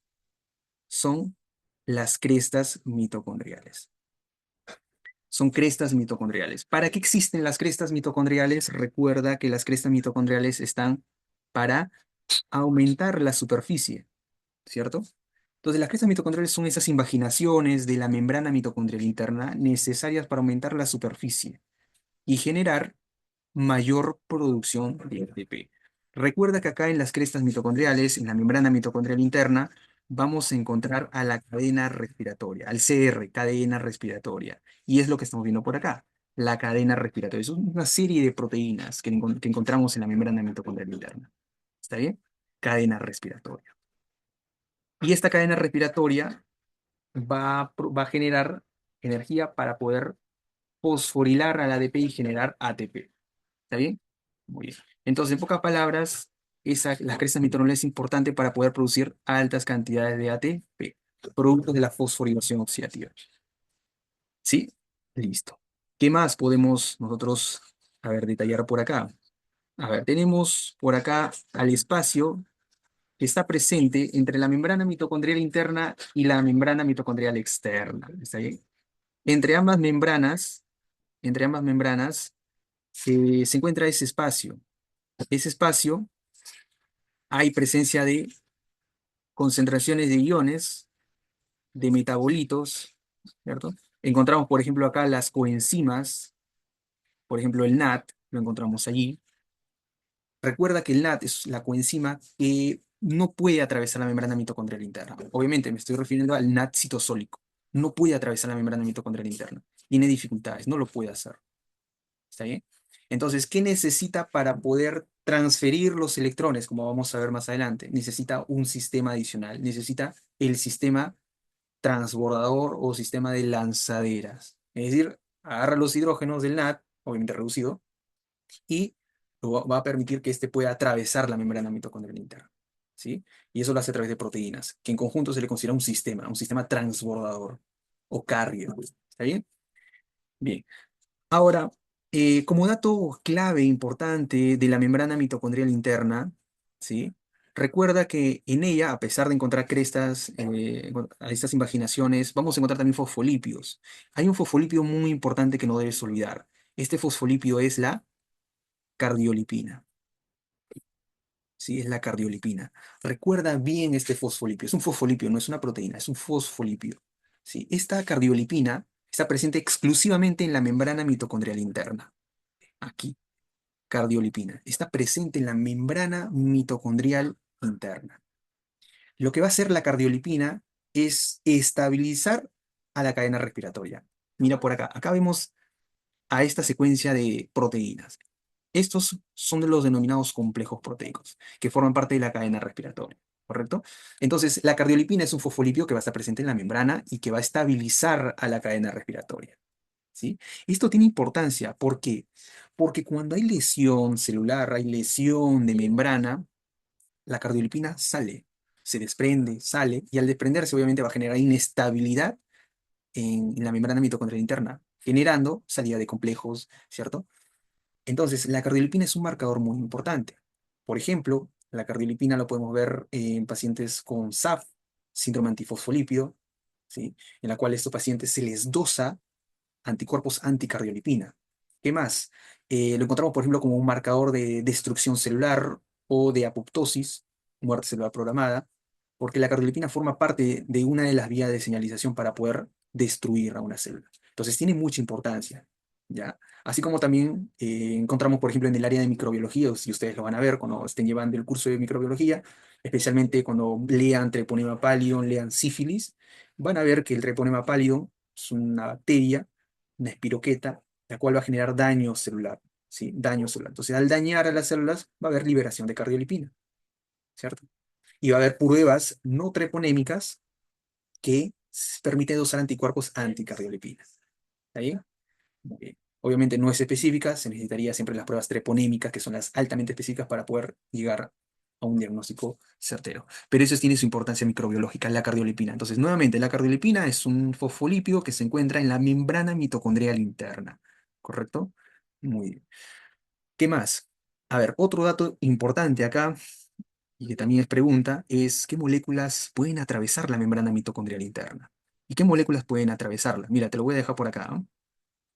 ¿Qué moléculas pueden atravesar membrana mitocondrial interna? Atravesarla sin ningún problema.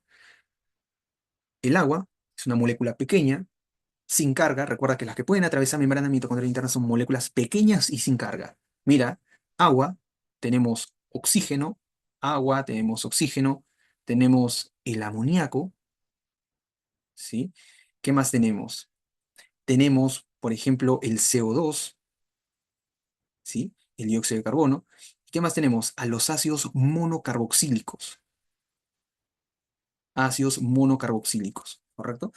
Entonces, agua, oxígeno, amoníaco, CO2, ácidos monocarboxílicos, estas tranquilamente pueden atravesar la membrana mitocondrial interna. Pregunta, ¿por qué pueden atravesarse? Porque son moléculas pequeñas y porque son moléculas sin carga, ¿sí? Sin carga. O sea, son moléculas neutras, en pocas palabras, ¿sí? Muy bien. Entonces, eso es con respecto a estas moléculas que pueden atravesar la membrana mitocondrial interna, ¿correcto? Muy bien.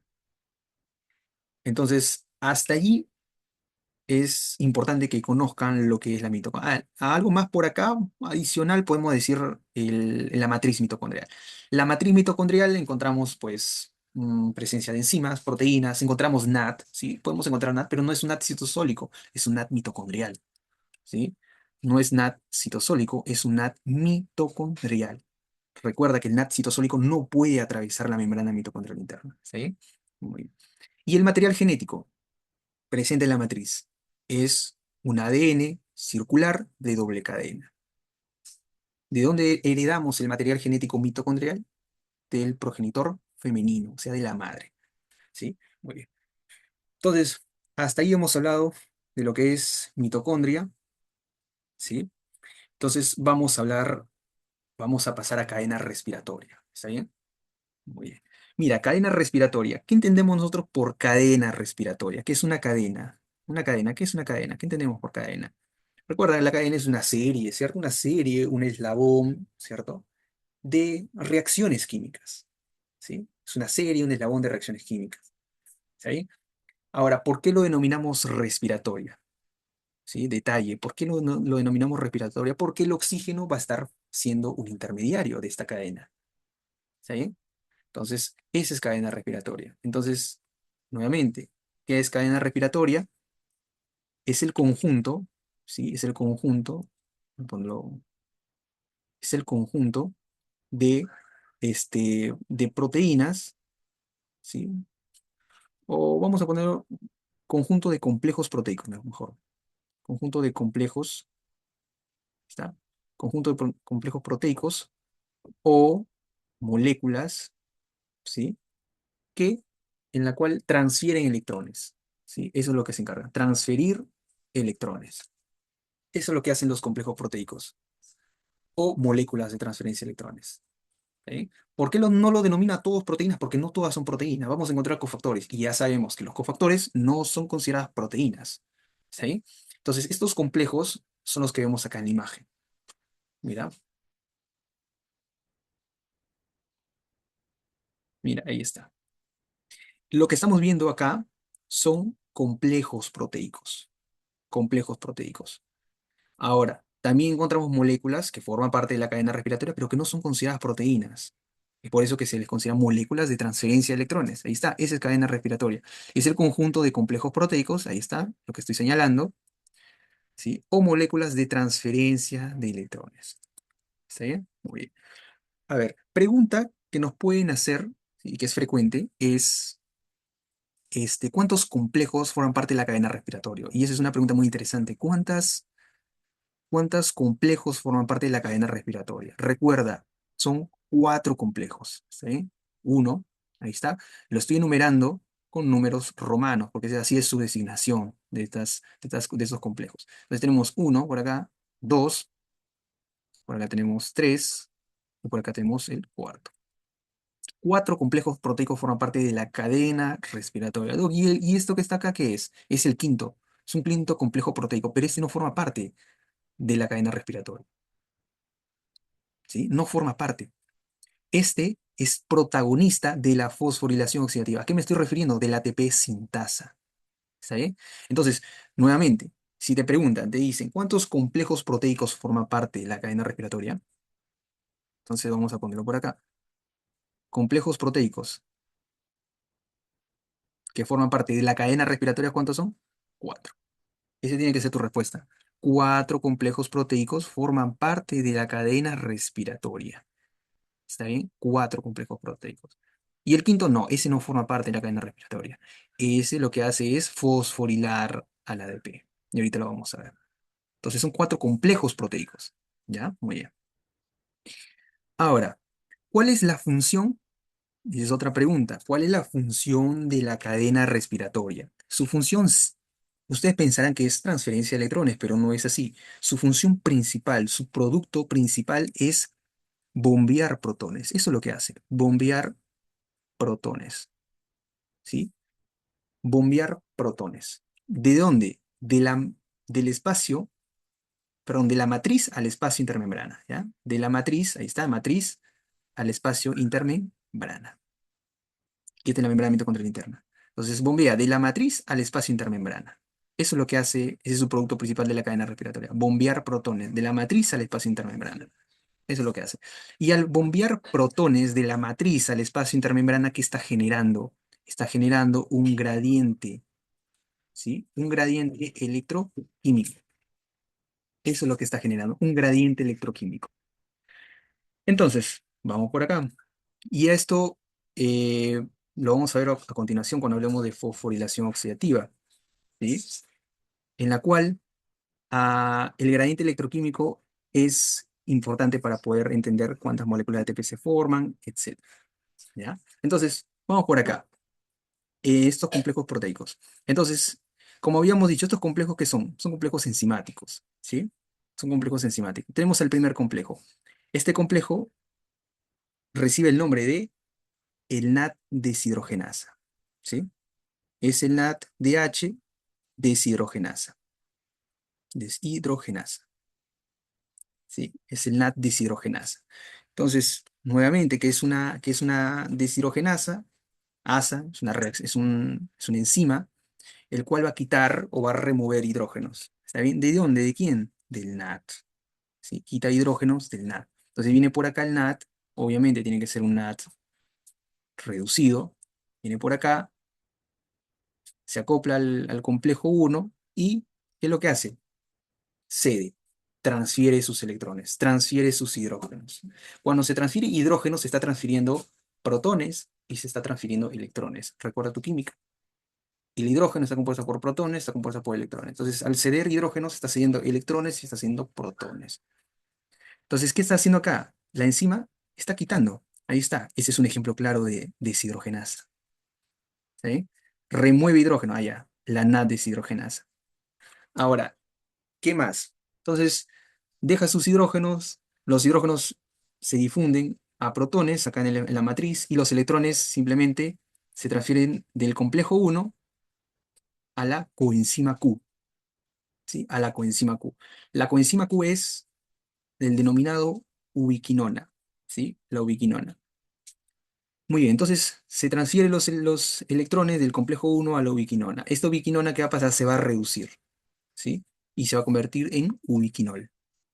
¿Sí? Muy bien. Entonces, ¿cuántos electrones se transfiere? Dos electrones. Producto del NAT. Dos electrones. Obviamente, NAT más un hidrógeno, un protón. ¿Ya? Entonces, ahí está. Se transfiere electrones. ¿Cuántos electrones? Dos electrones. Del primer complejo a la coenzima Q. ¿Ya? Ahora, acá hay otro dato más. Este primer complejo, este es el NAT deshidrogenasa. Recuerda que este NAT deshidrogenasa tiene la forma de una L. Ojo que se pregunta también. Es una pregunta un poco interesante. NAD deshidrogenasa tiene la forma de una L. ¿Ya? Una pregunta medio interesante, ¿no? Interesantona, ¿no? O sea, esto tiene la forma de una L, y así pregunta, ¿sí? Complejo uno, ¿qué forma tiene? Es una L.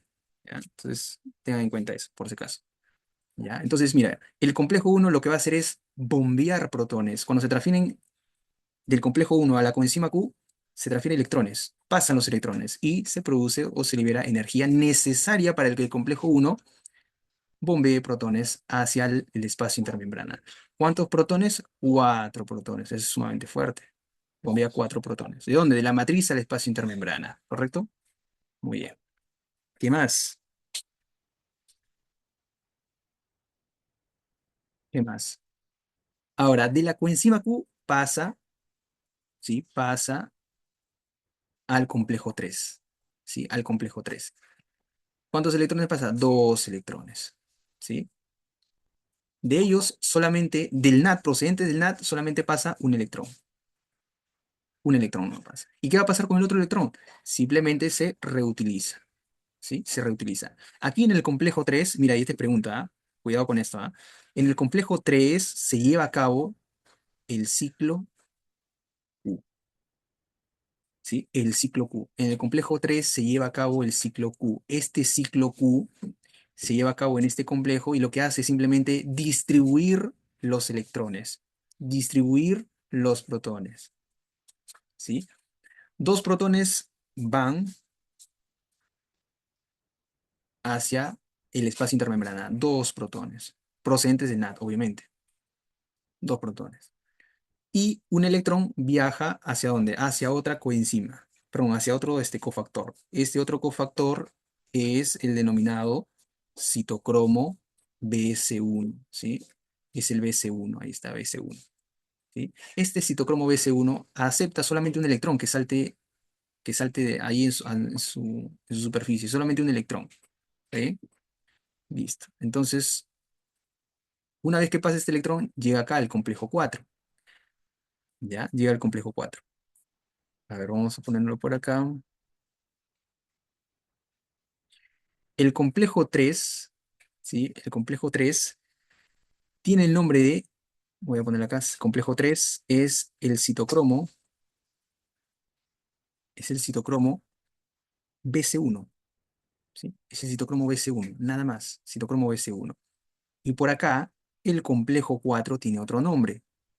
Este complejo 4 es simplemente citocromo oxidasa, ¿sí? Es el citocromo oxidasa o citocromo doble A, ¿sí? O citocromo doble A. Muy bien. Mira por acá. Este citocromo oxidasa, ¿te recuerda algo? Sí, acá, a esta oxidasa. ¿Qué era la oxidasa? Ah, ya, era una enzima que utilizaba el oxígeno como aceptor final. Entonces por acá viene el oxígeno, ¿sí? Viene el oxígeno y lo que va a hacer es atrapar al electrón que se le está brindando, ¿sí? Atrapa al electrón, ¿cierto? Listo. Entonces, con esto deducimos que el oxígeno es el aceptor final de electrones, ¿sí? Es el aceptor final de electrones. Listo. Entonces, eso es lo que hacen las oxidasas, citocromo oxidasa, complejo 4, ¿sí? Complejo 4, citocromo oxidasa. ¿Está bien? Muy bien. Ahora, por acá, ¿cuántos protones se va a bombear procedentes del NAT? Se va a bombear, vamos a ponerlo así, se va a bombear aproximadamente dos protones, ¿sí? Dos protones, ¿ya? Ahora, vamos con el FAT, ¿sí? Vamos con el FAT. A ver, por acá tenemos a este complejo, que es el complejo 2, denominado el succinato. Es el succinato deshidrogenasa. Deshidrogenasa, ¿sí? Es el succinato deshidrogenasa. Este succinato deshidrogenasa, como vemos por acá, remueve los hidrógenos. ¿De quién? Del succinato. Esta molécula es interesante porque forma parte de la membrana mitocondrial interna y a su vez también de la matriz. Es que en la matriz mitocondrial se lleva a cabo el ciclo de Krebs y en el ciclo de Krebs se forma un metabolito denominado succinato. Este succinato va a llegar acá al complejo 2 y se va a deshidrogenar y se va a convertir en un fumarato. Entonces viene por acá el succinato, obviamente ya en la matriz se da esto nomás y me convierte en un fumarato, ¿cierto? Ahora este complejo 2 recibe los electrones y recibe también los hidrógenos. ¿Y quién lo va a recibir? Ah, lo va a recibir, mira, lo va a recibir el FAT. Recuerda, el FAT es un grupo prostético, está presente en las enzimas, o sea, está presente acá en la estructura del complejo 2. Y si recibe, ¿qué va a pasar? Se va a reducir, ¿cierto? Se va a reducir. Entonces se reduce y posteriormente le brinda los electrones a la coenzima Q, ¿sí? Entonces, con esto, ¿qué podemos decir? Que el complejo 2, ¿qué es? Es una flavoproteína, porque tiene al FAT, ¿sí? Tiene al FAT. Entonces, ahí está. Transfiere, ¿cuántos dos electrones? Y de los dos electrones al complejo 3. Listo. Un electrón se reutiliza y el otro electrón viaja. Entonces va a pasar acá al BC, a otro BC obviamente, otro electrón. Entonces, dos protones procedentes del NAT, ¿cierto? Muy bien. Y ahora vamos a tener a otros dos protones procedentes del FAT. ¿Sí? Procedentes del FAT. Entonces, en conjunto forman cuatro protones en el complejo 3. Se bombea cuatro protones en el complejo 3. Punto de los dos. Luego va a pasar el electrón acá al complejo 4 y el oxígeno igualmente. Atrapa esos electrones, ¿sí? Los atrapa. Recuerda que es una oxidasa. Utiliza el oxígeno como un aceptor final. ¿Sí? Entonces, ¿qué me va a formar acá? Una molécula de agua. ¿Está bien?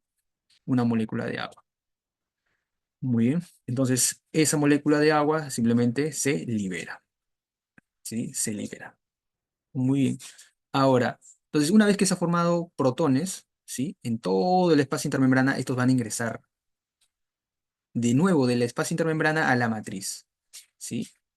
Y esto lo hace a través de la ATP, lo hace a través de la ATP sintasa, no te olvides, ATP sintasa, para poder producir ATP. ¿Está bien? Entonces, vamos a verlo por acá. Entonces, ya les mencioné todos los complejos. Complejo uno, el NAT deshidrogenasa, ¿sí? Que también tiene otro nombre alternativo, y sé que lo habrán visto, que es el NAT citocromo Q reductasa. O sea, este funciona básicamente el NAT deshidrogenasa y funciona el complejo Q, nada más. Y como el complejo Q se reduce porque va a aceptar electrones, se le denomina el NAT complejo Q reductasa. ¿Sí? Este es el complejo uno. ¿Ya? El complejo 2 igualmente recibe un nombre denominado el succinato, con el complejo Q reductasa. ¿Sí? Muy bien. Igualmente. Y el complejo 3 recibe el mismo nombre con citocromo BC1, el complejo 4 citocromo oxidasa. Recuerda que son cuatro, ¿sí bien? Son cuatro complejos proteicos que forman parte de aquí. Muy bien. Ahorita vamos a hablar de los desacopladores y de todo eso, pero vamos a hablar principalmente de los inhibidores. Inhibidor importante. No te voy a mencionar todos, solamente el más importante. Por ejemplo, inhibidor del complejo 4. ¿Quién puede inhibir al complejo 4? Recuerda el cianuro, ¿sí? El monóxido de carbono, nuevamente el cianuro, el monóxido de carbono, el sulfuro de hidrógeno. Estos inhiben al complejo 4. Y si inhiben al complejo 4, ¿habrá transferencia de electrones al oxígeno? No, ¿verdad? Y por ende, ¿habrá gradiente electroquímico adecuado para que pueda producirse ATP? No, ¿cierto? Porque bloquea el complejo 4. ¿Qué va a pasar entonces con los electrones? Lo que va a pasar es que se pierdan, ¿cierto? Se pierdan. Los electrones se mantienen y pueden simplemente dispersarse. ¿Sí? Simplemente pueden dispersarse y pueden aumentar, por ejemplo, las especies reactivas de oxígeno y generar daño. ¿Sí? Por ejemplo, las personas que por accidente laboral, por ejemplo, accidente domiciliario, ¿no? Accidente laboral, accidente domiciliario, ¿sí? Estos pueden, por ejemplo, accidente laboral, accidente domiciliario, por ejemplo, un incendio. La combustión del oxígeno lo que va a llevar es a la producción de monóxido de carbono. Entonces, la persona si inhala monóxido de carbono, aparte de las quemaduras que les deja, lo que va a generar es una inhibición del complejo 4. Se altera la cadena respiratoria. Entonces, inicialmente los electrones se van a ver comprometidos. Y como no va a haber paso de los protones a través de la ATPasa, producto de esta alteración, simplemente se va a inhibir la cadena respiratoria. Y como no ingresa oxígeno, aún más. Entonces, ¿qué es lo que va a pasar? No va a haber formación de ATP. Y si no hay formación de ATP, ¿habrá contracción muscular? No va a haber contracción muscular. Y eso compromete mucho también a la respiración, porque en la respiración constantemente se necesita contracción, relajación. O sea, hay también demanda de ATP, ¿sí? Entonces, si no hay producción de ATP, ¿qué es lo que va a pasar? Simplemente no se va a generar contracción, ¿cierto? Muscular.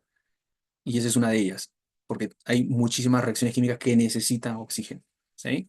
Entonces, ese es, ese es uno de los ejemplos clásicos. Monóxido de carbono, cianuro, sulfuro de hidrógeno bloquean el complejo 4. ¿Sí? Muy bien. Ahora vamos a hablar de la ATP sintasa para poder complementar con los otros inhibidores que tenemos que hablar. Vamos a hablar de la fosforilación oxidativa. Acá tenemos al principal protagonista, que es el ATP sintasa. Recuerda eso. Fosforilación oxidativa, principal protagonista, el ATP sintasa. Entonces, yo les había mencionado cuál es la diferencia entre ATP sintasa y cuál es la diferencia entre ATP sintetasa. ¿Sí?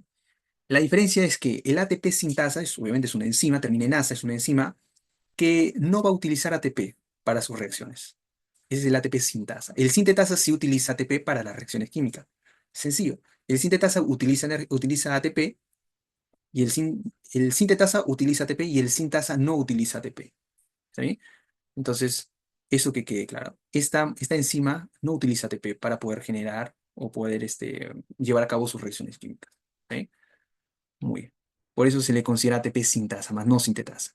¿Qué es fosforilación? Fosforilación entendemos por adición de un grupo fosfato ¿a quién? Al ADP, ¿sí? Esa es fosforilación, añadir grupos fosfato. Ahí está, añadir grupos fosfato. Y oxidativa, ¿qué entendemos por oxidativa? Es que utiliza energía del producto de las oxidaciones que se llevado a cabo. Por ejemplo, en la cadena respiratoria se llevado a cabo reacciones de oxidación. ¿Sí? Muy bien. Entonces, esa es fosforilación oxidativa, ¿no? Se ha utilizado acá el gradiente de protonio que ha sido producto de las reacciones de oxidación biológica en la cadena respiratoria. Y acá vamos a tener que mencionar sí o sí a la teoría de Mitchell, de Peter Mitchell del 61, ¿cierto? Esta, ¿sí? Esta teoría que nos dice que en la cadena respiratoria, durante el paso de electrones, se forman protones en el espacio intermembrana. Genera un gradiente electroquímico. Mayor concentración de protones en un espacio y menor concentración de protones en otro. Estos protones lo que va a pasar es que se va a descargar, ¿sí? Se va a descargar hacia la matriz. Y al descargarse hacia la matriz, lo que va a conllevar es a qué? Lo que va a conllevar es a la fosforilación, ¿sí? Del ADP y producción del ATP. Esa es la teoría más asertiva de, de lo que es la teoría quimiosmótica de Peter Mitchell. ¿Está bien? La quimioósmosis es la fuerza, básicamente, motriz de protón, el cual pasan los protones a través del ATP sintasa para poder generar energía que va a ser utilizable para poder formar al ATP en su totalidad. Muy bien. Entonces acá tenemos el ATP. Mira, acá tenemos el ATP. Ahí está.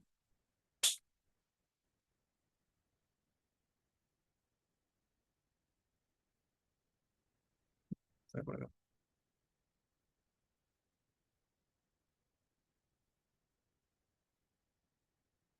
Entonces ahí tenemos el ATP. El ATP recuerda dónde lo encontramos. El ATP sintasa, ¿dónde lo encontramos? En la membrana mitocondrial interna. ¿Bien? En la membrana mitocondrial interna. El ATP sintasa lo conforma la subunidad F sub 0 y también la subunidad F sub 1. ¿Cuántas subunidades tiene? Dos subunidades. Una subunidad F sub 0 y una subunidad F sub 1. ¿Correcto? Bien. Ahora va a haber también una subunidad, el cual va a enlazar el subcomplejo F sub 1 del subcomplejo F sub 0. ¿Cuál es? La subunidad gamma. ¿Sí? La subunidad gamma. La subunidad gamma es básicamente un eje, ¿sí? Un eje, un nexo entre subunidad F sub 1 y subunidad F sub 0. Muy bien. Ahora, la subunidad F sub 0, como vemos por acá, ¿sí?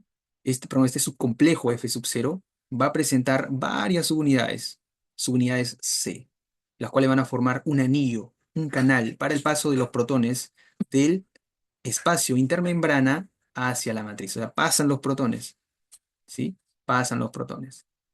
¿Y pasan hacia dónde? Hacia la matriz mitocondrial. Entonces, ese paso de protones, ¿sí? Lo que va a generar aquí es un movimiento rotatorio de este anillo y a su vez un movimiento de la subunidad gamma. Entonces va a haber un movimiento rotatorio, ¿sí? Ahora, ten en cuenta que que el subcomplejo F1 no rota, solamente hay cambios conformacionales en sus subunidades, alfa y beta, especialmente los beta. Entonces vamos por acá, ¿verdad? Entonces, mira, por acá tenemos acá la subunidad, a la subcomplejo F sub 0. Y por acá tenemos al subcomplejo F sub 1. ¿Está bien? Entonces son dos subcomplejos. ¿Sí? Son dos subcomplejos. Recuerda que cuando atraviesa el protón, ahí están los protones del espacio intermembrana hacia la matriz, lo que va a conllevar es un movimiento rotatorio del subcomplejo F sub 0 y también de la subunidad gamma, que es el eje. Entonces recuerda quiénes rotan. Rota el subcomplejo F sub 0, rota la subunidad gamma, son los que rotan.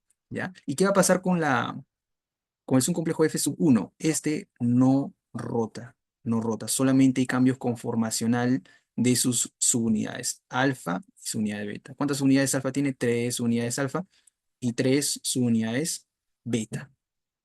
¿Está bien? Tres unidades alfa y tres unidades beta. Especialmente en la subunidad beta, o cualquiera también en la alfa también, se va a generar acá un cambio conformacional, el cual se va a utilizar la energía de la quimiosmosis, es decir, del paso de los protones de un espacio a otro, para poder fosforilar al ADP y convertirlo en ATP. ¿Está bien? Ahora, las otras proteínas que vemos por acá, el delta, el beta, son básicamente proteínas que van a permitir la estabilidad de la ATP sintasa. Nada más. ¿Está bien? Ahora, preguntas que nos han venido acá. A ver, preguntas. A ver, la pregunta que nos han dicho es ¿cuántos protones necesitamos para poder producir una molécula de ATP? Recuerda que cuatro protones son necesarios para poder producir una molécula de ATP. ¿Sí? Cuatro protones son necesarios para poder producir una molécula de ATP. ¿Qué más? ¿Qué más nos han dicho? En una revolución de ATP, ¿sí? En una revolución, es decir, un movimiento de 360 grados del ATP sintasa, especialmente el subcomplejo F sub 0 y el de la subunidad gamma. Entonces, una revolución de la ATP sintasa. ¿Cuántos ATPs me forman? Me forman tres moléculas de ATP. Ojo, cuidado con eso porque eso sí ha venido. Entonces, una revolución que es un movimiento de 360 grados me forma 3 ATP. No gira el subcomplejo F sub 1. Quienes giran es el subcomplejo F sub 0 y el subcomplejo gamma. Esos son los que giran. Que cargue. Listo. Ya, no te olvides de eso, ten cuidado. ¿Qué más? Nos dicen también, por ejemplo, un ciclo de una molécula de NAD o de un mol de NAD, vamos a ponerlo por acá, de un mol de NAD, está un mol de NADH, obviamente reducido, ¿cuántos moles de ATP me han producido? A ver, mira por acá. 4 más 2. ¿Sí? Recuerda que 4 protones me forman un mol de ATP. Entonces sería un mol. Acá hay otro 4. 2 moles más otros 2 protones serían 2 moles más 0,5. ¿Cierto? Entonces sería 2,5 moles de ATP. ¿Sí? Ojo, cuidado con eso. Y si fuera un FAT de H2 obviamente sería 1,5 de ATP. ¿Sí? 1,5 moles de ATP. ¿Ya? Entonces, eso también ha venido. Estos dos han venido. Un mol de NAT en un ciclo me forma 2,5 moles de ATP y un mol de FAT me forma 1,5 de ATP. ¿Ya? Vamos a ver por acá, vamos a borrarlo para que se note mejor. 1,5 de ATP. Nada más está. ¿Ya? Muy bien. Ya. Ahora, vamos a ver. ¿Cuáles son las fuentes? Esa es otra pregunta. ¿Cuáles son las fuentes de ATP? Pregunta seria. ¿Cuáles son las fuentes de ATP? Hay tres principales fuentes, que es también pregunta. Fuentes de ATP. ¿Cuáles son las fuentes de ATP? Por ejemplo, la glucólisis. Principal fuente de ATP, la glucólisis. ¿Qué más? El ciclo de Krebs. El ciclo de Krebs. Sí, el ciclo de Krebs. ¿Qué más? Aparte del ciclo de Krebs, ¿qué más tenemos? Por ejemplo, tenemos la fosforilación oxidativa, ¿sí? La fosforilación oxidativa, que es lo que estamos viendo, también es fuente de ATP. Entonces recuerda, glucólisis, ciclo de Krebs, fosforilación oxidativa, son fuentes de ATP. ¿Está bien? Son fuentes de ATP. Entonces vamos por acá. Ahora vayamos a los desacopladores. ¿Sí? Vamos a los desacopladores. Por acá, en la cadena respiratoria vamos a encontrar esta proteína. Vamos a verlo por acá. Esta proteína que están viendo por acá. Parece un cilindrito, ¿cierto? Ya, este es un desacoplador. ¿Sí? Es un desacoplador. Denominado el UCP, que es proteína desacopladora. El UCP1. Varios desacopladores. 1, 2, etcétera. Pero el más frecuente y el más importante es el UCP1. ¿Ya? Es el UCP1. Este UCP1 es el denominado termogenina, ¿sí? Principal desacoplador presente en el tejido adiposo pardo. ¿Sí? Tejido adiposo pardo. ¿Ya? ¿Esto en dónde lo encontramos? Lo encontramos principalmente por ejemplo, en los recién nacidos, ¿ya? Principalmente este desacoplador que es el UCP1, vamos a poner acá, está cargando me parece. Ya. Acá tenemos al UCP, está UCP1. Ese es el UCP1. Recuerda, es una proteína desacopladora. Esta proteína desacopladora lo encontramos en el tejido adiposo. Entonces vamos a poner acá desacoplador al UCP1, ¿sí? Entonces es una proteína, recuerda, es una proteína, ¿sí? La cual simplemente va a descargar los protones del espacio intermembrana hacia la matriz. A todos los va a descargar. ¿Sí? Entonces, son proteínas las cuales descargan protones del espacio intermembrana a la matriz. Nuevamente lo repito. ¿Ya? Entonces, vamos a dibujarlo por acá. Pasan los protones de aquí, pasan acá. ¿Sí? Pero hay un dato clave acá, que estas no generan energía necesaria para formar ATP. En pocas palabras, el UCP no forma ATP. Genera sí, energía sí genera, pero es energía térmica que se disipa en forma de calor. Entonces, esto desacoplado genera energía térmica. ¿Sí? Eso es lo que genera energía térmica. ¿En dónde está presente? Como te lo mencioné, está presente ya, como les mencioné, ¿en dónde está presente? Por ejemplo, en los recién nacidos.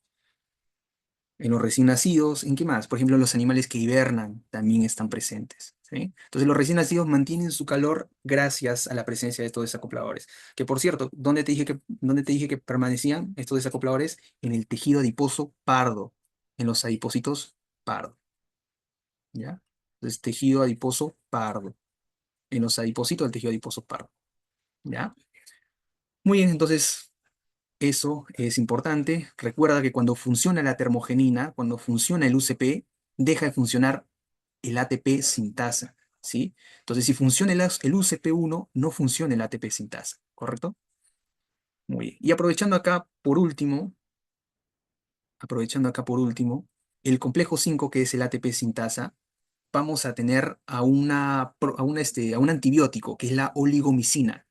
La oligomicina es un antibiótico macrólido que lo que va a hacer es simplemente bloquear el subcomplejo F sub 0. Lo bloquea. Entonces vamos a poner acá la oligomicina. ¿Sí? La oligomicina. Bloquea el subcomplejo F sub 0 y ¿qué es lo que va a pasar? ¿Crees que pasarán los protones de un espacio a otro? No.